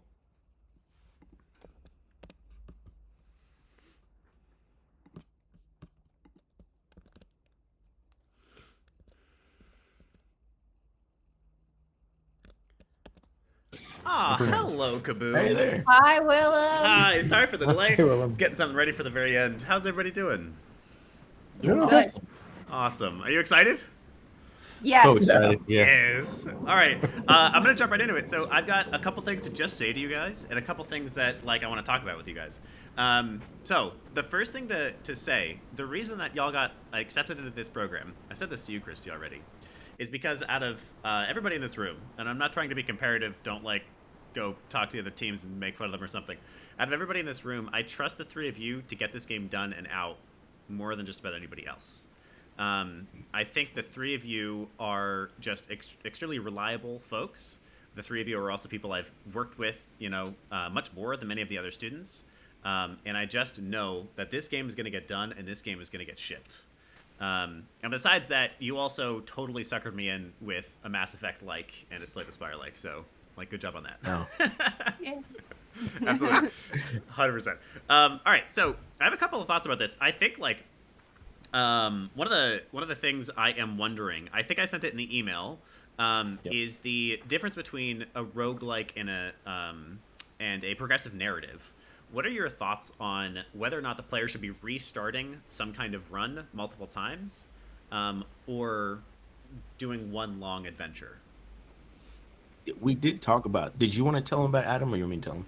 Yeah. I mean, we're going back and forth on the roguelike elements, but one idea is if we want to have that same kind of deck building roguelike element is you and your team are traveling between different planets, right? Okay. And you have a base deck that you can construct, and you might earn special cards for that. Okay. But when you land on the planet, you choose a starting location, and those have quests.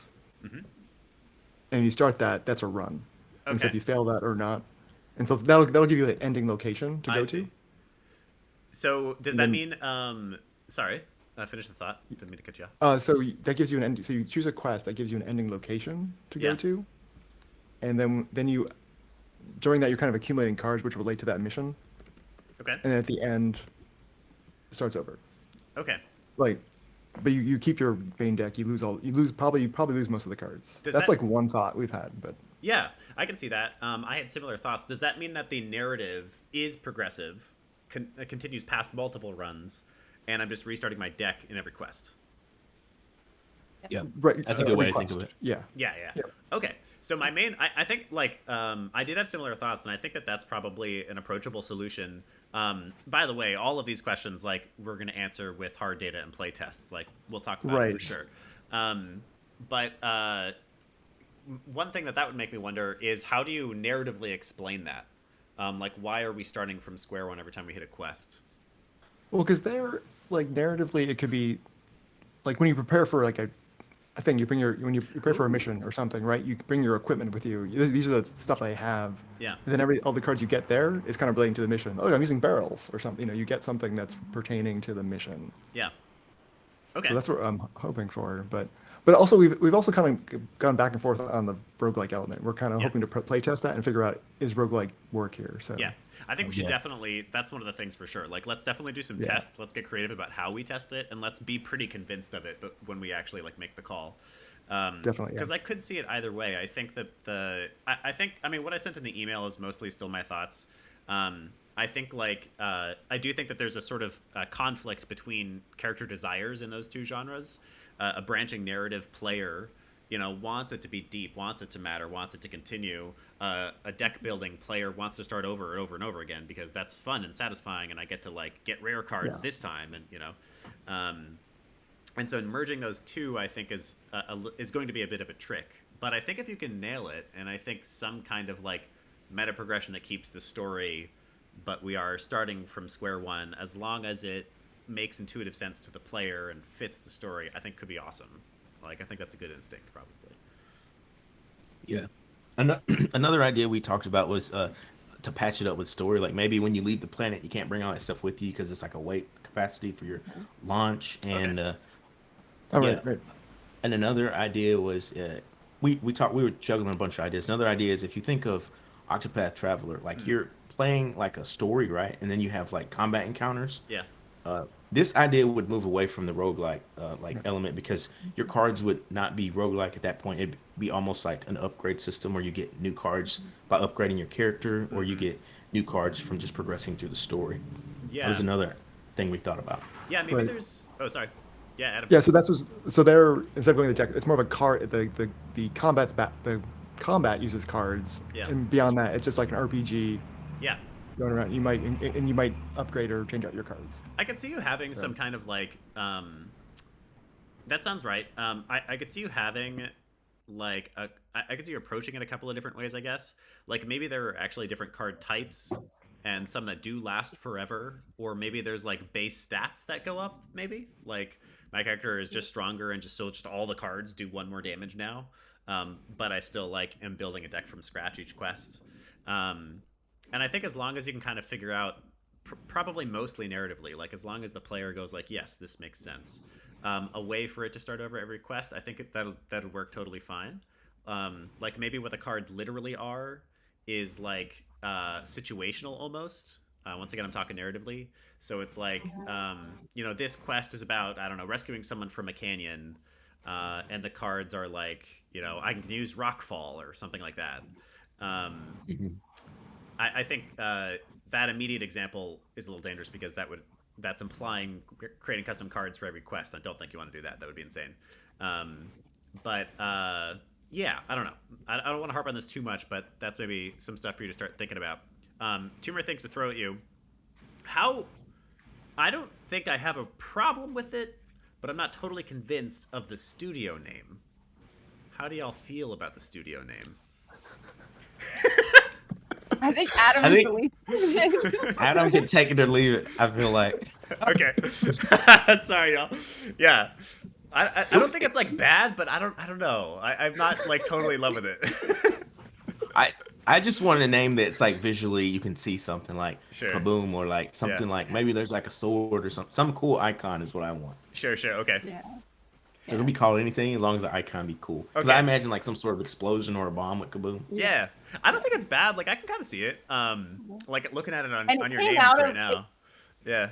Yeah, it came out of our 3 names. K for me, and then AB for Abram, and then M, ending in M for Adam, but also the A is for Adam as well. So that's kind of. I thought it was just. I thought you just took my screen name because my screen name's Badoom. No, you just changing letters. No, I was We're thinking finding out hidden details here. Abram, Adam, Kaboom. Yeah, that's awesome. Yeah, I mean, I can see it. I guess like so. My studio names are honestly not terribly important, but they do matter. Think of like Chucklefish. Like that's iconic. You won't forget that. I think like Guilty Games actually from the Into the Abyss team is a great example. I think Guilty Games is a fantastic name for a studio. And Kaboom I think could be memorable. I think it's like maybe okay. Here's what I'll leave you with because it's probably time for me to jump to another group and to send you one of the other IGA staff. Maybe just like contemplate what that alone. I don't know anything about your games. What does Kaboom alone imply to your players? How does a player going to receive and feel when they hear and see Kaboom? And then is that correct? Is that what you want to be giving your players? Does it complement the game? I'm not gonna. That's hypothetical right now for you guys to talk about amongst yourselves because I have to force us to move. All right. Okay. Great chatting. This is only the first of many. And also, we're going to schedule, I sent in that email, schedule that 45 with me, and then we can really sit and talk for a while. We did. Okay, cool. Perfect. All right. See you guys soon. Well done, y'all. I'm really excited for this. Oh, shit. Wrong button. All right, it's time. Wrap up your conversations. No more talking.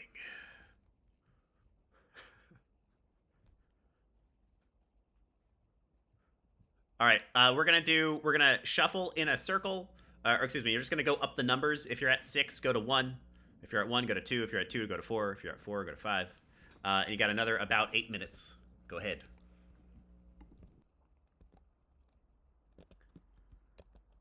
if that was a little No. discombobulated, or if you're not sure, but we are. We'll figure it out. We'll talk more. I promise. This isn't excited the to only work time with we're you. gonna talk.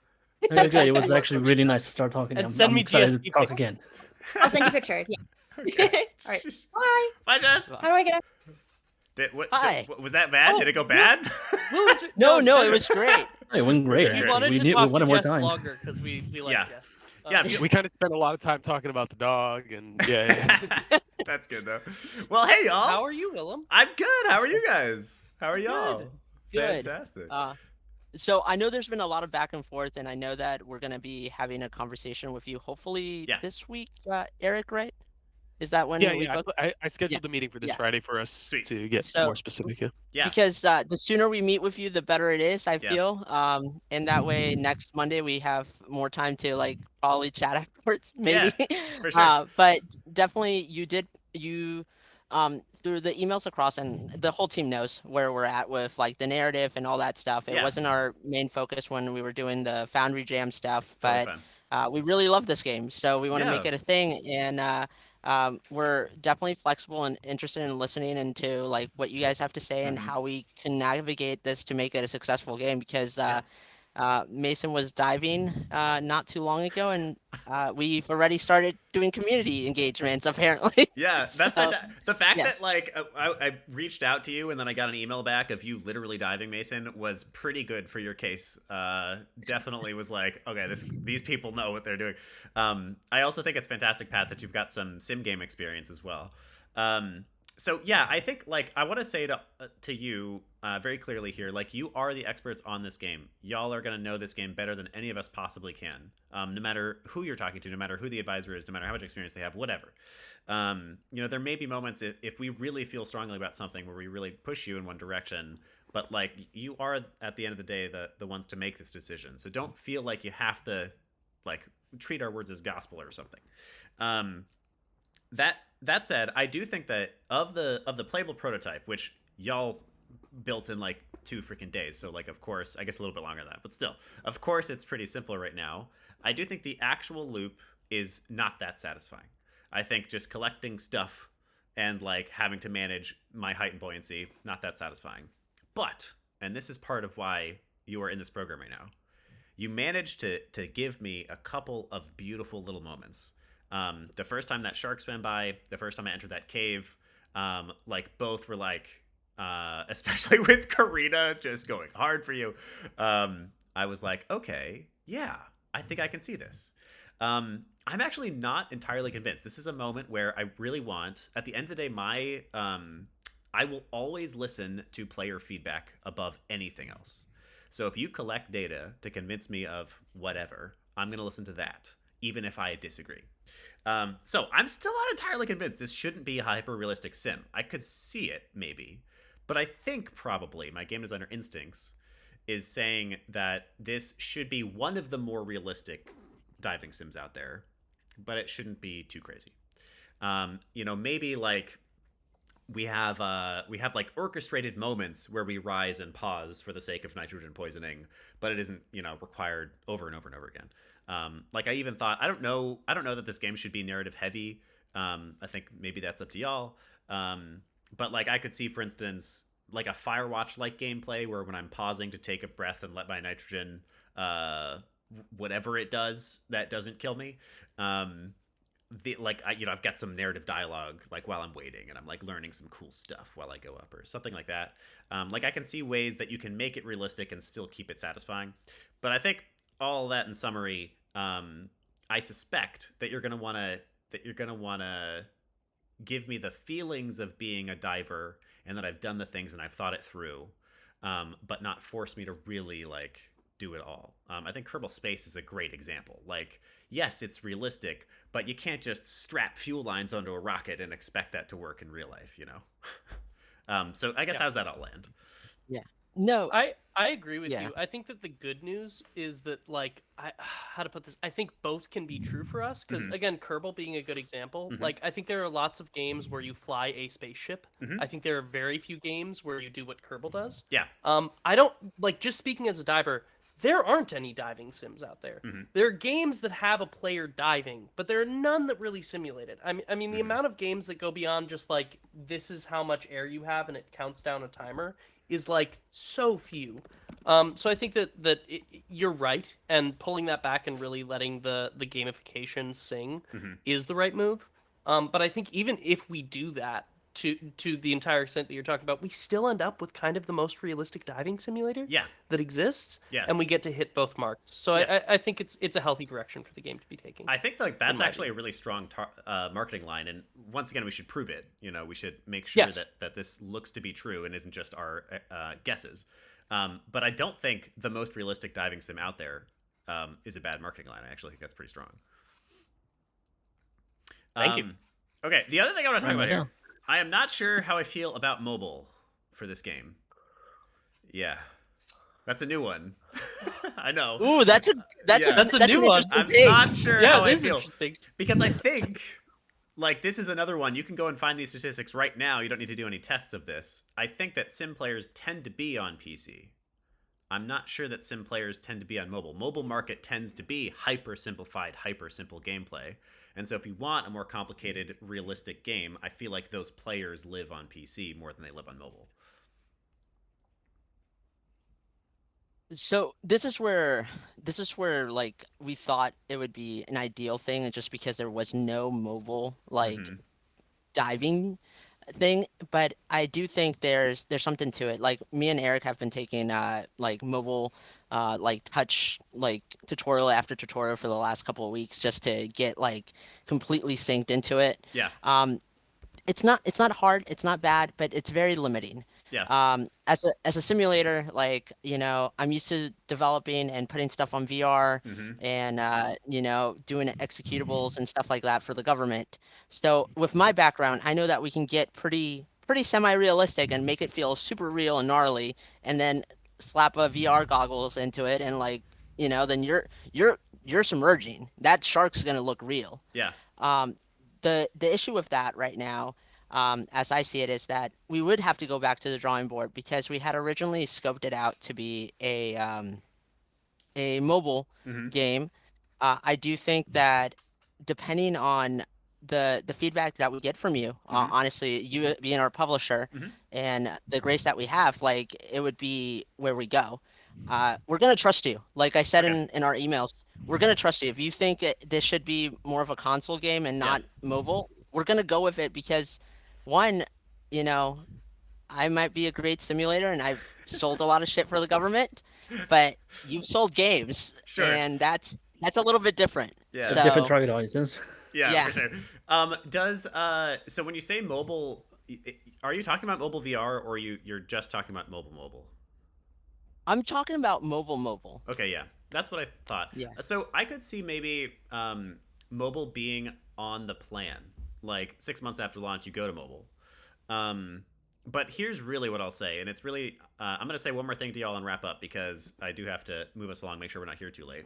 I think I will trust the data on this one more than anything else, and a little bit of user testing. So what I would prompt all of you to do is to collect to your best ability. You know, this is a pretty pivotal decision even. So it can't just be, I found some stats and it seems to suggest that mobile's going to be good. It needs to be like, I'm pretty damn sure that this is the right way to go. Collect that for me, whatever that might be.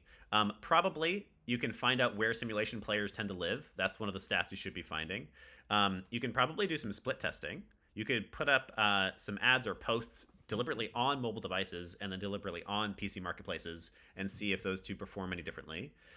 You could just straight up put up ads or posts where it talks about it being on mobile and then it talks about it being on PC, and you see which of those two performs better. But yeah, I think, I just suspect like those two things seem to live in dichotomy to me. Mobile is all about simplification, simulation is all about depth, and so it doesn't feel like those two marry, even though I understand your point about there just not being much on the marketplace for that, in the mobile marketplace. All right, my last thing I'll say before I get out of here for now, and we got that 45-minute meeting coming up, so we'll talk a lot, and over the next year you're going to get sick of me anyway, so disagree.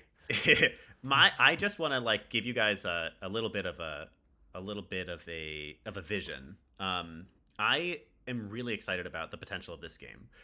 This was actually one of the more contentious games, interestingly. People were either like, this is genius, or people were like, nah. And one of the biggest reasons people were a little bit mid about it, by the way, was that the art is not yet there. But we felt comfortable with that because, of course, this is a jam. But what I'm really seeing here is like a nice progression curve where I feel like I am literally becoming a more advanced diver while I play this game. Like, I feel like, man, I'm living the dream, the player fantasy of becoming a diver. I'm too scared to do it in real life, but here I am doing it here. And I'm getting these like gorgeous little moments, like I'm traveling through a shipwreck and a freaking skeleton falls out of a little hatchway, or I don't know, something like that. I'm hunting down lost treasure. I am like exhuming remains from an ancient Viking ship. Like I see you delivering the feeling of being in the most dangerous, exciting, interesting, beautiful underwater locations in the world. I see it as almost like a Terraria to Subnautica, kind of. Though I do think you're actually correct in realism, by the way. I wasn't sure about it at first, but I think I agree with you now. I think realism first. And yeah, I also really love the idea just of the progression that you guys suggest. Like, I'm literally unlocking gear and becoming a more proficient diver over time.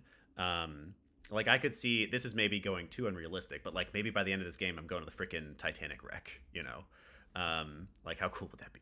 Well, that's too deep, but there are things. I mean, if you want to put a bigger button on it, or you're helping, with something equivalent to the Thai cave rescue, where you're, where you're doing really advanced cave diving that has current and that has, I mean, that's a good example of something we all know where lives were on the line and just happened to be that the right people could make it in the right time. I mean, what were the chances of there being a cave diver who also is someone who can put people under, an anesthetics person, an anesthesiologist? Yeah. Just happened to be available. Wild stuff. So yeah. I love it. Yeah, this is basically Mason's like love letter to the ocean. Just so you know, Willem. Yeah.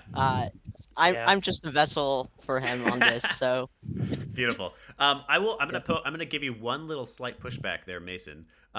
Yes. I don't think you need to be quite literally realistic. I think like diving the Titanic, even though of course you would die instantly. Like, I think you could have some, this is the special suit that makes it okay, like, I think a little bit of bending the truth is okay. I think that's fair, and I think that's a healthy thing to check me on as we go through this process, because my brain definitely does go to the literal, because I know it so well. Yeah, and I think that's where you're the expert, but I think, be open to listening to the rest of your team. And I totally am. Yeah. Yeah, all right, 100%. Sweet. I have to hop off, 45 minutes on Friday. All right. We'll have a great time together. Yep. All right, peace, guys. I'm looking forward to it. Well done. All right, everybody, it is time to switch. Say goodbye and move on.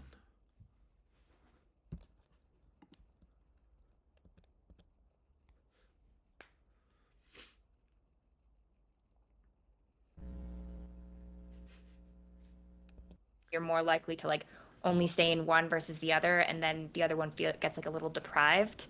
So if you're building within your own Discord server, it's a lot easier for you to just be like, okay, everything's all here. We can engage with the community, but then you also have your own private stuff on the back end.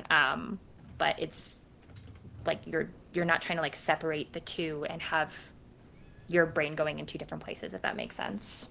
Okay. Yeah, that's great.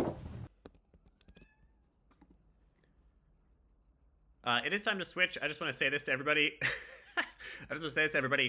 We're going a little bit over here. If anybody has to go, please feel free to. This is recorded. It will be sent to everybody. So the very ending where I basically just give you some action items, you will get that in the recording. But I want to make sure that you have a chance to talk to all 5 of us for at least a couple of minutes. So we are going to go a little bit over. Sorry, everybody. We'll try not to do this in the future. It's Jess's fault at all. It's Jess's fault. It's entirely my fault. I won't stop talking. Jess, get out of here. I think the dog's here. Okay, where do I go now? 4. Where am I supposed to go now? Group 4. 4? Hi, everybody. What's up, Covalent Wands? How you doing? Hello. Hi. Hi. How are people feeling right now? Pretty good. Heck yeah. All right. Well, hello. I am super pumped about this game. So, of all of the games this game universally got the most consistent positive feedback. So congratulations on that. So many of the games had like a healthy amount of contention. Like Into the Abyss, people were either like, this is genius, or like, nah, this is not good. This game, every single person was like, this is cute, I want this game, you should work with them. So first things first, healthy pat on the back for all of you for doing that. Yay. Especially Christine. Love that. Yeah. Thanks. Christine's art direction. Absolutely. I mean, there were other things too. Very validating. Thank you. 100%. Yeah, the wand making system is another thing that people were really excited about. We are too. Absolutely. So I'm going to throw a couple things at you here. Have you scheduled a 45-minute call with me yet? No, we're working on finding Totally a time fine. that works best for the most of us. Totally fine. So we'll have a longer time to chat when we get into that call. But to throw a couple of the immediate thoughts I have about this game, I actually don't have too much to say about gameplay itself, even though that's like what I do. I think the gameplay is pretty decent. I think it wants to be expanded, wants a little bit more depth, but overall I think the direction, especially for kind of the phase that you're in right this second, is pretty solid. Two of the like immediate thoughts for you is one for the art direction. I would love to see, there's one little moment in one of your clips where you walk by a streetlight, and it's really pretty. And I would love to see that, just literally that shot of you walking by a streetlight, be 80% of the game. Like, I think you can, that doesn't mean make it all night scene or anything like that. We definitely want to have some cool lighting stuff, especially once we get into these spells and interactions. Yes. You know, we want the different elements we're using to be affecting like the lighting and environment. Yes. Yeah. So I'm talking about lighting. I'm also talking about, I said this in the email, but like taking heavy inspiration from the beautiful 2.5D games that we've seen, like Octopath. And I think you are right to lean into the cutesy more than the like beautiful atmospheric that Octopath has. Mhm. But I think you can marry those two and make it just a stunning game that people like. Mhm. Art is quite literally the #1 thing for discoverability in indies. And I think that that's one of the reasons we selected y'all. This game is memorable, interesting. You want to go and click on it. So that's my piece on that. Doug, I don't know if you heard from where you were at, but people loved this game. This was one of the only universally thumbs up games from our I read the advisors. goats. Yeah, great. All right. So okay, the other thing is the name. I'm not sure I feel about the name.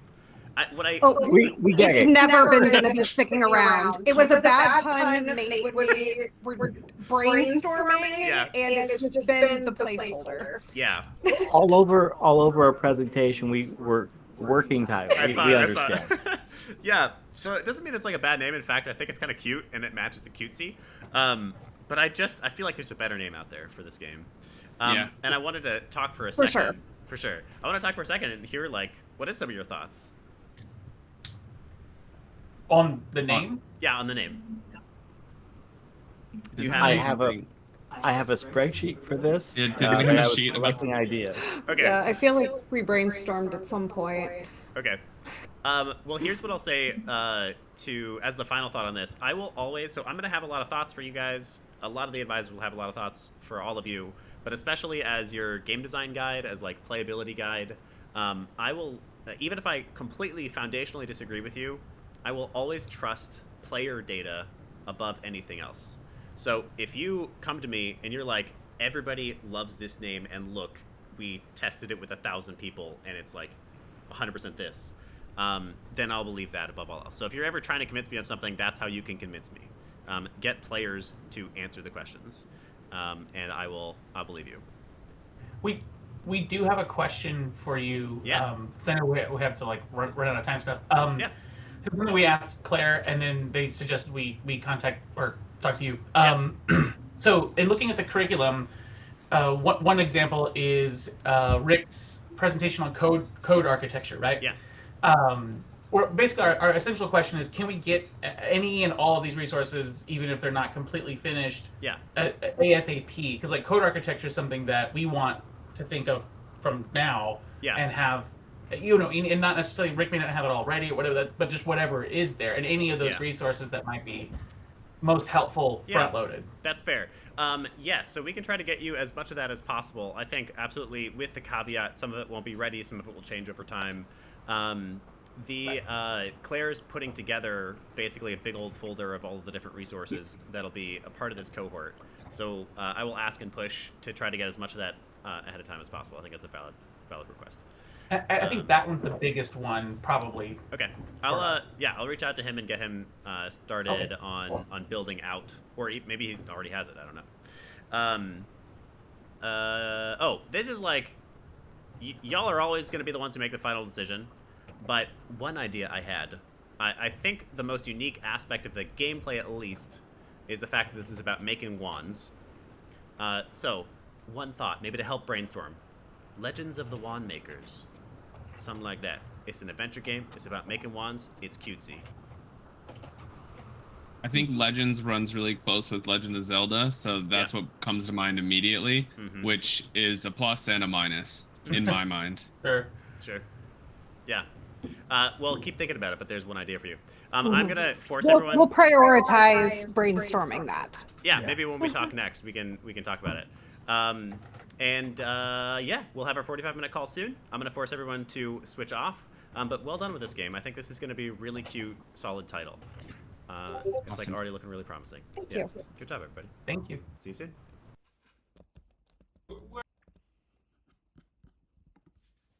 All right, everyone. It is time to switch. Wrap up your conversations. Jess is frowning.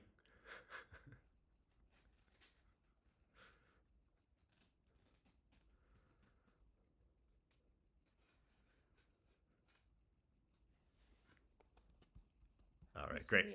Go. Bye. You keep interrupting me and then you throw me off my flow. Because now I forgot what my train of thought was. Thank you, Willem. The two servers. We had Yes. two servers. You would focus on one more than the other.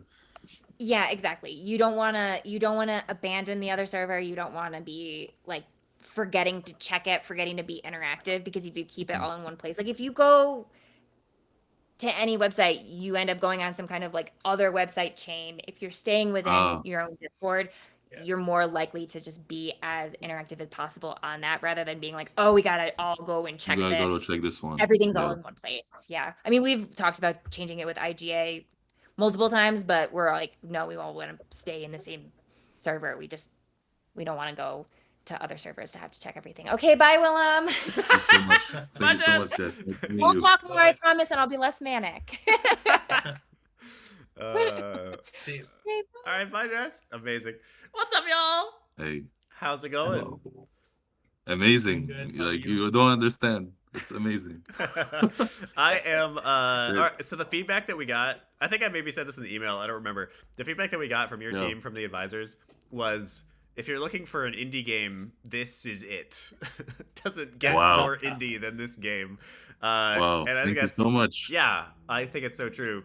I think the other thing is, so like, you don't have too much of the concept art built out yet. Like, we don't know exactly how the game is going to play quite yet. And yet, I think what's really strong about this concept is it's still, you can still envision it. You can envision this exact game. You know exactly how it's going to play, and you totally, it brings a smile to your face.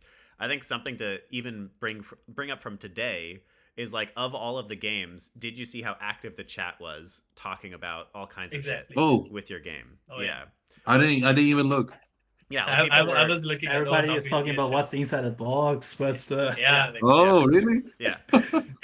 There were a lot of ideas that we discussed as well, like water puddles. Yeah. The box getting wet. A cat trying to jump into you. It'd be pretty funny if it's Hey, nice. Yeah. So I sent all of you, as far as like me coming in with a little bit of game design perspective, I sent most of my immediate thoughts via that email. Did you already schedule a 45-minute chat with me, by the way? No, I'll do it right now. Not I'll do yet. it right We'll now. be doing it tomorrow. Totally fine. Yes. Schedule it, sooner than later, and then we can have a longer conversation, because this will just be a couple of minutes. But yeah, I think the so I want to give you maybe like a pat on the back, or just remember that you are the decision makers on this game. And maybe something else to say. I've been making sure to say this to every team. I will always believe player data above anything else. So if you are like, I really think this is right, Willem, even though you disagree, if you show me stats, metrics, and player feedback that I am wrong, I will believe you. So it is always like, as designers, the gospel is the player. Like, that is at the end of the day who we're serving, period. So let me just putting that out there. The heartfelt part of your pitch felt like it actually doesn't, maybe not that it doesn't match, but that maybe it's just the wrong way of putting it. Like, I think this is a game that is heartwarming, 100%, no doubt in my mind about that. But I don't think you're trying to like, I don't think you're trying to make I don't know exactly how to put it. Heartwarming, yes. Heartfelt, maybe not. I think it's a satirical comedy. It's fun. It's ridiculous. It's goofy. Yes. And that's this game. Like, maybe you'll make a couple little political statements simply by the nature of the game, but ultimately the game is about having people laugh their ass off. Like, that's this game.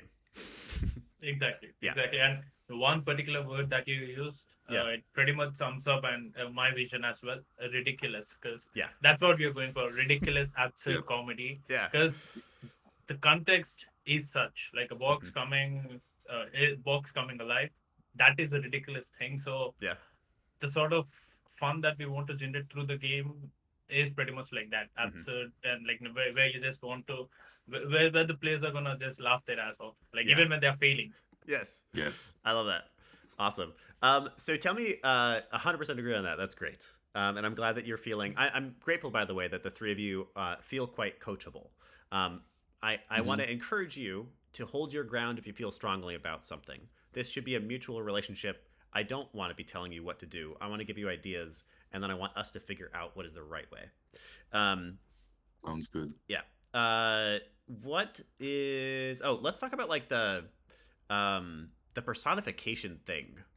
I think it could be really funny that this is just straight up a box. But then also I feel like most of the games that have succeeded in this kind of, I've been calling it the awkward walker genre, something like that. Makes sense. I feel like most of the games that have succeeded in this genre have heavily personified characters. I'm just curious your thoughts on that. I know that you sent in the email, but I want to talk about it for a second. Like, the way we thought about it, and go ahead, Teja. I don't know if I'm catching it right. Like, you're talking about having a personified character. As the main. Is this character, an inanimate like, box, or is it like Boxy McGee with googly eyes? You know. No. Yeah. So it's gonna be a box, a proper box, but we are planning to give it a character, something players can, I wouldn't say relate to it, but identify, like while playing. It's not like just a random box like any other box, but we want the player to feel it's the same box throughout the entire level. Exactly. Like maybe it has some tone away sticker on it, and maybe something else as a wear and tear at a particular spot, which stays consistent. Like this is the box. So whenever you look at the box, like maybe even after the game is released, like when someone looks at the box, they know this is from this game. Like this is the box. Yes. So that's what we are going for. Yeah, that makes a ton of sense to me. In fact, I wouldn't have even said that, but that I think is perfect. When somebody sees this box, they should know it's from the Boxes Alive. I think that's actually critical. It's a great point. And I think make sure that stays in the in your minds as you design. The other thing is, so you mentioned like you guys aren't artists. Do you already have somebody or people in mind or some kind of plan for how you're going to go about getting art for this thing? I have two artists that I know and previously worked with, but one of them, like the really nice concept art, was done by a 2D artist solely. He's not into 3D. Yeah. So that's one thing. And the other person we know called Ali, she's like graduating from the program we were all in this May. Yeah. So I don't know how free she's gonna be with that, but like I was part of some volunteering, like game development stuff. Like I was it's called P1 Games. It's not much, but like I know people from there. Yeah, and no, it's cool, but like I don't know. And I know somebody who's who doesn't do 3D modeling, but he's into concept art and setting up colors, figuring out storyboards and all of this. But like, yeah, 3D So, like, we've modelers, got I don't know much. I don't know many people yet, like 3D like artists. yeah. I personally I do 3D art myself a bit. Like I do a bit of environment artist as well. Yeah. Like I'm a level designer mainly, but I do 3D artist, 3D modeling and stuff. And like Nabil said, we know a few people, but yeah, we are yet to decide upon that. Like, what are we gonna do with regards to that? And I believe the main thing for this game would be to decide upon a particular art style and sticking to it, because making out the environment, like making the meshes, making the models, everything else, the environment, I don't think that's going to be that difficult of a task compared to nailing the art style down. So yeah, I think I have to switch us over here. We'll have that longer conversation soon. I think so every team here had reasons that we were like hell yes, and had reasons that we were like maybe not. And one of my biggest risks for y'all is the art. I think like your actual deck was beautiful and your concept art was pretty good. But yeah, not having somebody on the team already who has a proven track record in this area was definitely a risk. Yes. Indie games absolutely live and die by their art. That is 100% how you get discovered. Like, just imagine I'm scrolling through Steam, and in that little tiny thumbnail I can barely see. If that doesn't grab my eye, I just keep scrolling, right? Yes. So this is one of the areas that we're going to be providing support. We're going to be attempting to find you the right people. We're going to be talking with you about who we think those right people are, like tactically. But the thing to say right this second is do not compromise on this one. Don't find somebody who's pretty good.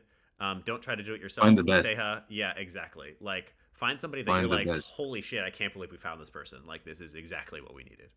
But yeah, otherwise, I'm so pumped for this game. Well, thank you very so much. excited. Like, this feels like destiny. This feels destiny. You know what I mean? Let's make it happen. Yes. Oh, yeah. All right. Sweet.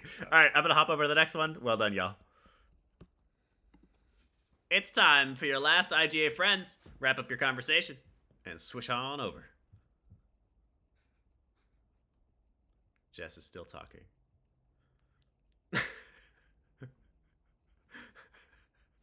I'm just joking, Jess. I'm sorry.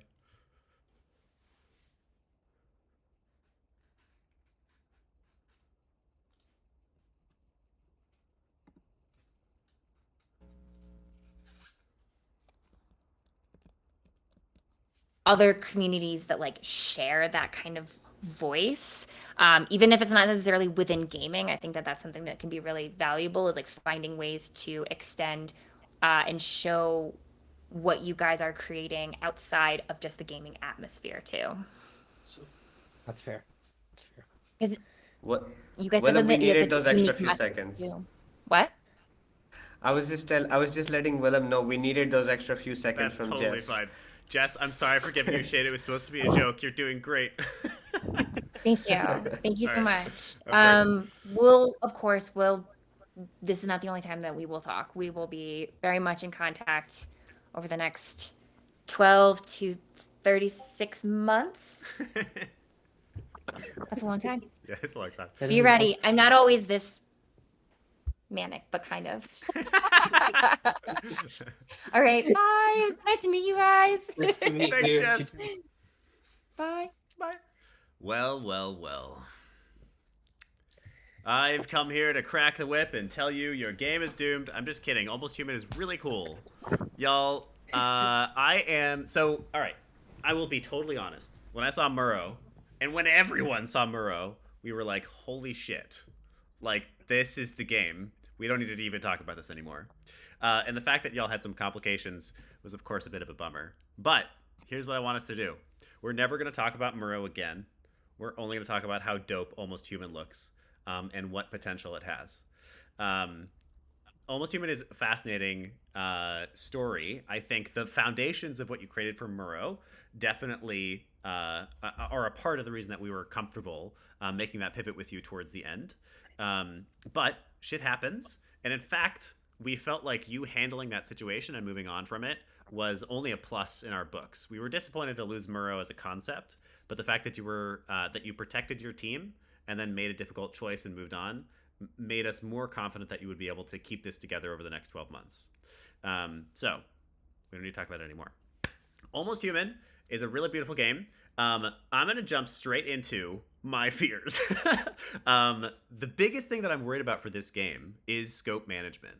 And I'm curious, your thoughts about that. This is a 12-month curriculum, and unlike a 12-month program, a 12-month time period for you to build an entire game in. And of all of these 5 games here, y'all are definitely the highest scoped game by a bit. So I'm just curious. I know we had that email exchange, but I want to talk about it here for a second together. How do you feel about getting this done in 12 months? Yeah, maybe that's the only question. How are y'all feeling about that? So, me personally, I feel relatively confident that I feel confident that as far as gameplay and mechanics and framework and skeleton goes, no issues. Mm-hmm. Absolutely no issues. That's going to be done. That's going to be on the mark. Sleep deprivation if I need to. It can happen and it will happen. Yeah. But as far as story goes, I think what's going to be our most underlying factor is getting additional concept artists, but more importantly, additional story writers, because it's me and Monza working on the story at the moment. Okay. But we have our hands full. Yeah. So if we can get more story writer, we can get another story writer or a narrative designer on the team as quickly as possible, the scope shortens for this game. Awesome.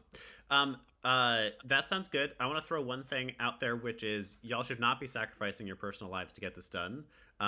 For 2 reasons. One is that's bad. Sleep's good. Yeah. Important to be alive and not emotionally broken. So, careful about that. The second thing is, if it requires you to sacrifice sleep for you to hit your deadline, you're not going to hit your deadline. Right. Inevitably, everything, whatever you expect it to take, it's going to take 4 times that long. So if you expect to be able to hit it by sacrificing sleep, then you're going to need to sacrifice 4 times as much sleep, which I believe is impossible. So I think that my biggest thing here, and this is probably going to rely on you, Justin, and you, Matza, since y'all are the narrative peeps, is how do you tell the most beautiful little bite-sized version of this in as small a scoop as possible? I think one of the reasons that wound up convincing me that maybe this is possible is the concept of the mansion at all. You're already reducing the size of the world down to a single building. I think that was really wise. And I think I'm kind of seeing the most recent, or the one before the last Resident Evil game with the super crazy character set of enemies. I'm kind of seeing something like that, or an American Gods story journey kind of thing, told in this tiny mansion about this woman dealing with a crisis, and that I can see. But I want you all to focus on, though, is how do we make sure that not only are we going to get this done, but we're confident, easy, man, I can't believe this is all we're going to do, because if you don't think that, you won't finish it. It needs to be man, we're gonna have so much extra time. That's how you should feel once you have this. I was, to be fair, I was exaggerating just a little bit on losing sleep like that. I do already have, thankfully, a fully built out dialogue system. Sweet. Which I've been working on for months. Yeah. So thank goodness that's already done. Sweet. But it's good that you noted on the scope itself, because it's actually a little bit smaller than you even think. We're only focusing on specific rooms in the mansion. So even smaller. And then the main street of the town that you're going to be on. And instead of going hardcore into everything must be real, we're going stylized everything. We're doing, have you played Paradigm at all? Or have you seen Paradigm? I have not, but I will absolutely play it before our 45-minute call. Have you scheduled the 45-minute call yet? In the last email I sent, there's a link. Schedule it out, and then we can have a longer chat about all this. So what we're going to do is we're going to sacrifice just a little bit the insides of the buildings in regards to the overall look. Mm-hmm. Like, look, we're going to have a similar kind of aesthetic to Hylix when it comes to black background on a surrealist landscape, so we can just focus on what matters. Okay, sweet. Let's see. I had something I was going to ask about there. Oh yeah, wanted to just check in. We've got like 2 minutes here, so we'll have that longer conversation. But some kind of episodic release, is that at all interesting, attractive to y'all, or the problem with that? Absolutely. Yes, absolutely. Okay, yeah. I could see the world, or maybe, especially if you're talking about just doing a couple of rooms, I could maybe see the mansion expanding over the next couple of years. Yeah. Or something like that. But I do think you want to be cautious, because the longer the plan is, the more stuff is going to get in the way. And so I don't want you to commit to a game that's only going to be fully told in 5 years from now or something. Right. Yeah. We actually had a long conversation about that because we were thinking really hard on your point on that. We were looking at scope wise, and this is also why we want to bring in another writer as quickly as possible, so that way we can kind of fully flesh that out. Cool. On how much story we need to tell it right. But we were hoping to get it cut if we're going to do episodic either by half or by a third. Okay. That sounds good. If you are going to do episodic, I would also try to finish the story within 3 parts. And then you can totally always expand upon that if you've got an audience and it's growing. But as far as like the episodic plan, I would limit it to 3. Because if it's a 5-episode plan, like just imagine the morale of that. Like you guys go through all this work, you're like super exhausted, you finally finish the game, and God, there's 4 more parts before we even finish this story. Like you're gonna feel a little bit tired. Awesome. That's fair. Malza, I've got one question for you. Tell me a little bit about your inspiration for this art and this character. So honestly, a lot of the inspiration I drew from Murrow. So we had been working on Murrow for like months and months and months. Yeah. And one of the inspirations for that was this painterly style with these bold brush strokes and textures, because we thought that it gave us a more stylized and unique appearance throughout the game, right? So from there on, that is how I also originally do my work as well, with like oil painting, like textures. I love oil paintings and having that stylized look, right? Anything bold and contrasted, I'm automatically going to love. So I was like, I need to play to my strengths. So when we came up with Almost Human, I was like, need to push in what I know is the strongest here with me, and that's how it came about. Yeah. Awesome. That's really good. I'm something that we've had hammered by all of the advisors that we know to be true ourselves. Discoverability for indies is like almost 100% down to the art. Marketability and social media and all that stuff is good, but just imagine scrolling through a Steam list and there's like a little tiny freaking thumbnail I can barely see, and like that's actually ultimately what gets my players to click. So I'm glad that you have some good inspiration. I am going to call us all back because I don't want us to be here until 2 in the morning. I am really pumped about this game. Let's make this awesome together. I can't wait for you to play, tear it apart, and say, okay, now you can try to fix this. I can't wait myself. All right, sweet. Well done, everybody. Really excited for you. All right, I'm going to step away. All right, my IGA friends, start finishing up your conversations.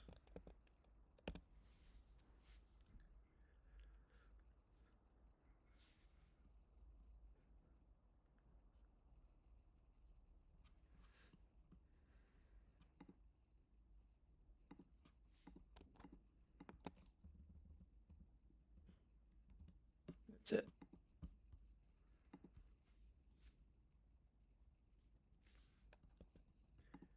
And make your way back to the classroom for me. We're going to close this thing down. Day 1 is almost done.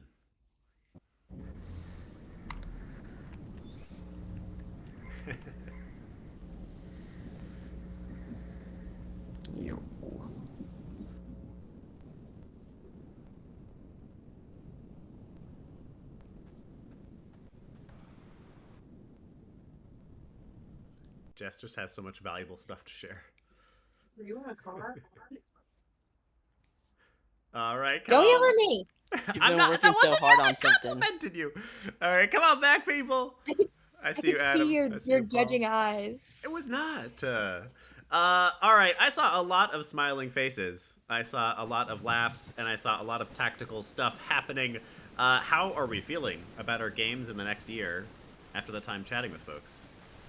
Pretty good. Pretty fantastic. Pretty good. That was Super pumped. Nice. Good. Yeah, I'm excited. Extremely Super hyped. pumped. Yes. Hell yeah. All right, let's get one big round of Fs for day one. I am going to wrap us up here. I got like 5 minutes.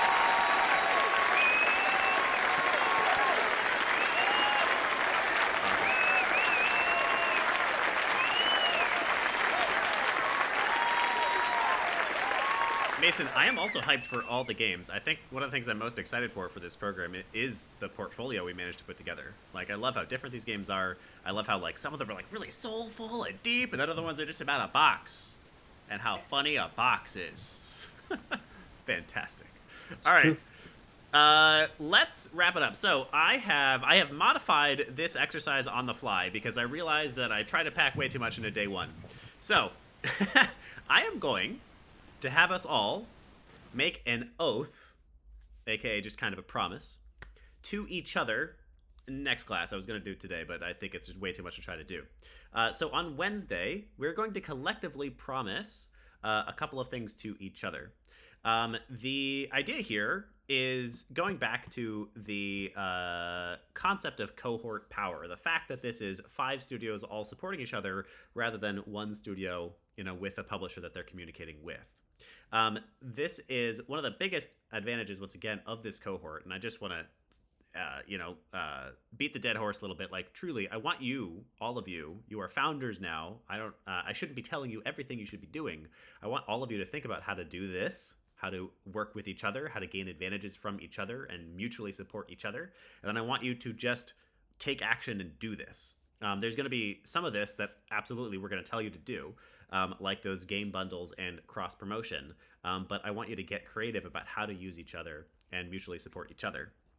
In that light, we are going to make some oaths to each other on Wednesday. Basically, we're going to promise a few things. It's going to be maybe 5 to 10 items to the other teams in this cohort. So what I decided to do to make sure that we aren't spending too long here, is we're just going to do a survey that you should fill out between now and Wednesday of some of the things we might promise to each other.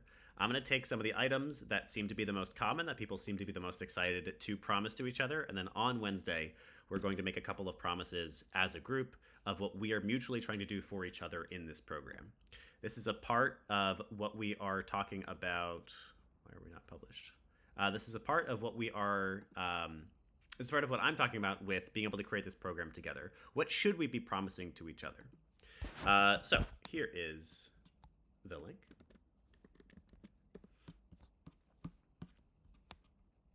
Let me know if you can access that. It says it is restricted. Oh no, I think that is right. I had to request access. Ah, damn it. Hold on. Oh, I see. All right, 1 second. All right, I think it should be good now. Click the button. Is good. Pat says no. Justin says it works. Yes. Okay, great. It works. All right, sweet. It works. All right, so it's literally 4 questions. Please do this by Wednesday. I'm going to collate some of what you all say, and then we're going to make some promises to each other on Wednesday in order to get maximum mutual support out of this program. Okay, now it is time to close. I have a slide that many of you are probably used to. It's this one. Can we get some Fs, please, for the end of day one?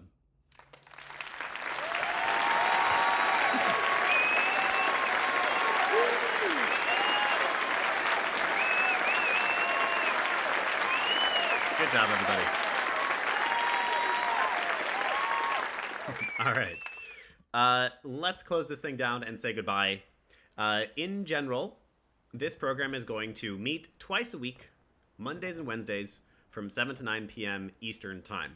Remember that the curriculum is the consistent truth. That's the place to go to actually check. If we're going to make changes, we will change the curriculum immediately. We'll, of course, also let you know. But remember when I showed off the curriculum that there are weeks where we meet less often. There's periods where we meet more often. For the first 2 months, we're going to be meeting twice a week. And then it'll fluctuate from there on out. This week, so today and Wednesday, we're asking that only founders come. And that's because we're doing some of the more core founder stuff. For all future classes after this week, it is up to you to decide. who comes. So you decide with your team. Remember that we're going to be hiring more people. That is, by the way, an area that we're going to help all of you with. At least a few of you and I were talking about people that you feel like you need and where you can find those people. We're absolutely able to help you find people, especially from the Indie Game Academy community. That's a piece of support that we can absolutely offer. So feel free to reach out to us. A piece of wisdom I would give right there is do not compromise. This is no longer a portfolio piece. This is no longer about growing skills. This is about commercial success. So don't grab the first person who says that they could do it. We will walk you through actual interviewing as well as actual hiring management. That is a part of the curriculum. So don't just up and grab the first person. Make sure they're the right person. Every single decision you make is a piece of the puzzle for whether or not your company succeeds. So this week, only founders. After that, up to you. If you would like people to come, you can. If you be a little bit cautious about too many cooks, but we leave that up to your team to manage. Somebody I think has a question. Yeah. Yeah, that's me, Willem. Hi, Claire. So just a clarification for the teams, just so that they're all on the same page. Since they did only apply with just the founders themselves, and then did mention other members if they had them already, as far as any additional people being brought on at this point, do you advise that we have like a check-in point before anybody else was brought on just to like check on that, or what's the process for that for them so they can be clear on how that process works? Yeah, very good question. Thank you, Claire. Yes, at this point in time, we want to at least be a part of the approval process. Unless we think somebody is like an actual problem, we won't say no to you. We're going to trust you. You're professionals. But we do want to be a part of it. So what I would ask is if people are moving ahead quickly, some of you mentioned that maybe you're going to hire sooner than later. If some of you are moving ahead before we get to it in the curriculum, please send to the team account some information about who they are. Give us their resumes at the very least, their portfolios at the very least, and why you want to hire them so that we can at least take a look and be like, okay, yeah, that seems like it's solving the problem that you're talking about, or we think that this is a problem. That's maybe the bottom line thing to ask right now. So if you are moving ahead before we get there officially in the curriculum, just email us, and that way we can have your back.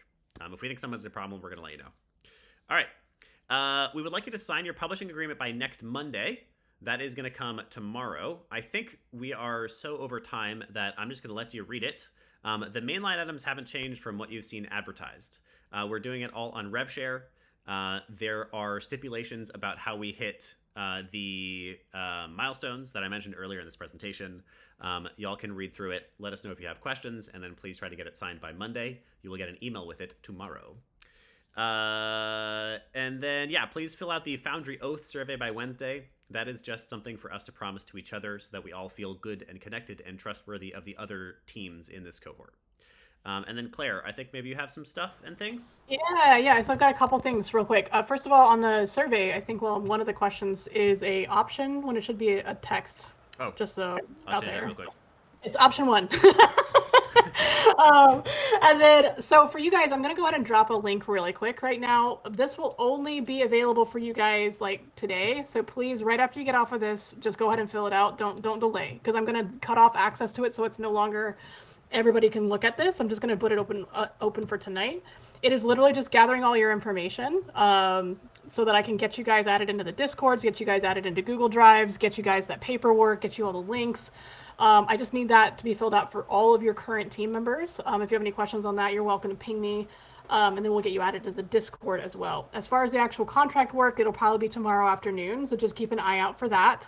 It is, again, what Willem said, it's the same thing that we've been talking about. There should be no surprises on there, but if you have any questions about the legal side of everything, please do let us know. We're happy to kind of talk about that or clarify any questions you might have. We know this is a big commitment for both sides, so we're happy to answer and make sure you're completely comfortable with everything in there. So just keep an eye out for that, and then you will have all of this information will be kind of distributed to you guys through both email and your Google Drive, as well as through the Discord. That's going to be, at least for me, that's going to be the primary point of contact, is to reach out through the Discord channel. It'll be private for the Foundry teams. So it's not going to be like a bunch of different, like you're not going to be like asking the whole world. It'll be private for y'all. So, all right, that's it for me. Just make sure you fill out that information. Can you guys access that? Is everybody good on that? Yep. Cool. Yep, cool. Sign already. All right. So I will reiterate one more time, since you got a couple different things there. Please fill out Claire's link right there, and we will send an email to everybody who's in this list after this. So you will get an email tonight with a summary of this. Oh. Sorry, let me clarify on that. So there's a tab for each of your teams. Fill out your information on your tab. There's 5 tabs. Oh, whoops. Fill out your info on your tab. Your tab. There is indeed. Indeed. You'll get an email with a reminder of this, but yes, please fill out Claire's doc. Please read and sign the agreement by next Monday. And then please fill a little oath doc out by Wednesday. That way we can all promise each other and build some trust. Those are your action items. We're not calling it homework because y'all are professionals now. And that's it. Anybody have last things? Any questions? Otherwise, we're going to be back here, same place. Actually, probably, well, maybe same place. We'll be in Gather by Wednesday, 7 p.m. On Wednesday's class, once again, I ask that it only be founders, and then literally for the rest of the cohort, it's up to you. You can invite other team members. Nobody outside your team should ever join, but as long as they're contributing to the project, they're welcome to join. And all team members, as long as they're contributing to the project, will also be able to join master classes. But yes, on Wednesday, we're going to be doing the shared mission, vision, values. We're going to work together so that you and your team feel like you have shared, agreed objectives, what you're trying to create and build into the world. All right. I think it's time for one last round of Fs. Major Fs for day 1, Cohort 0. Well done, everybody!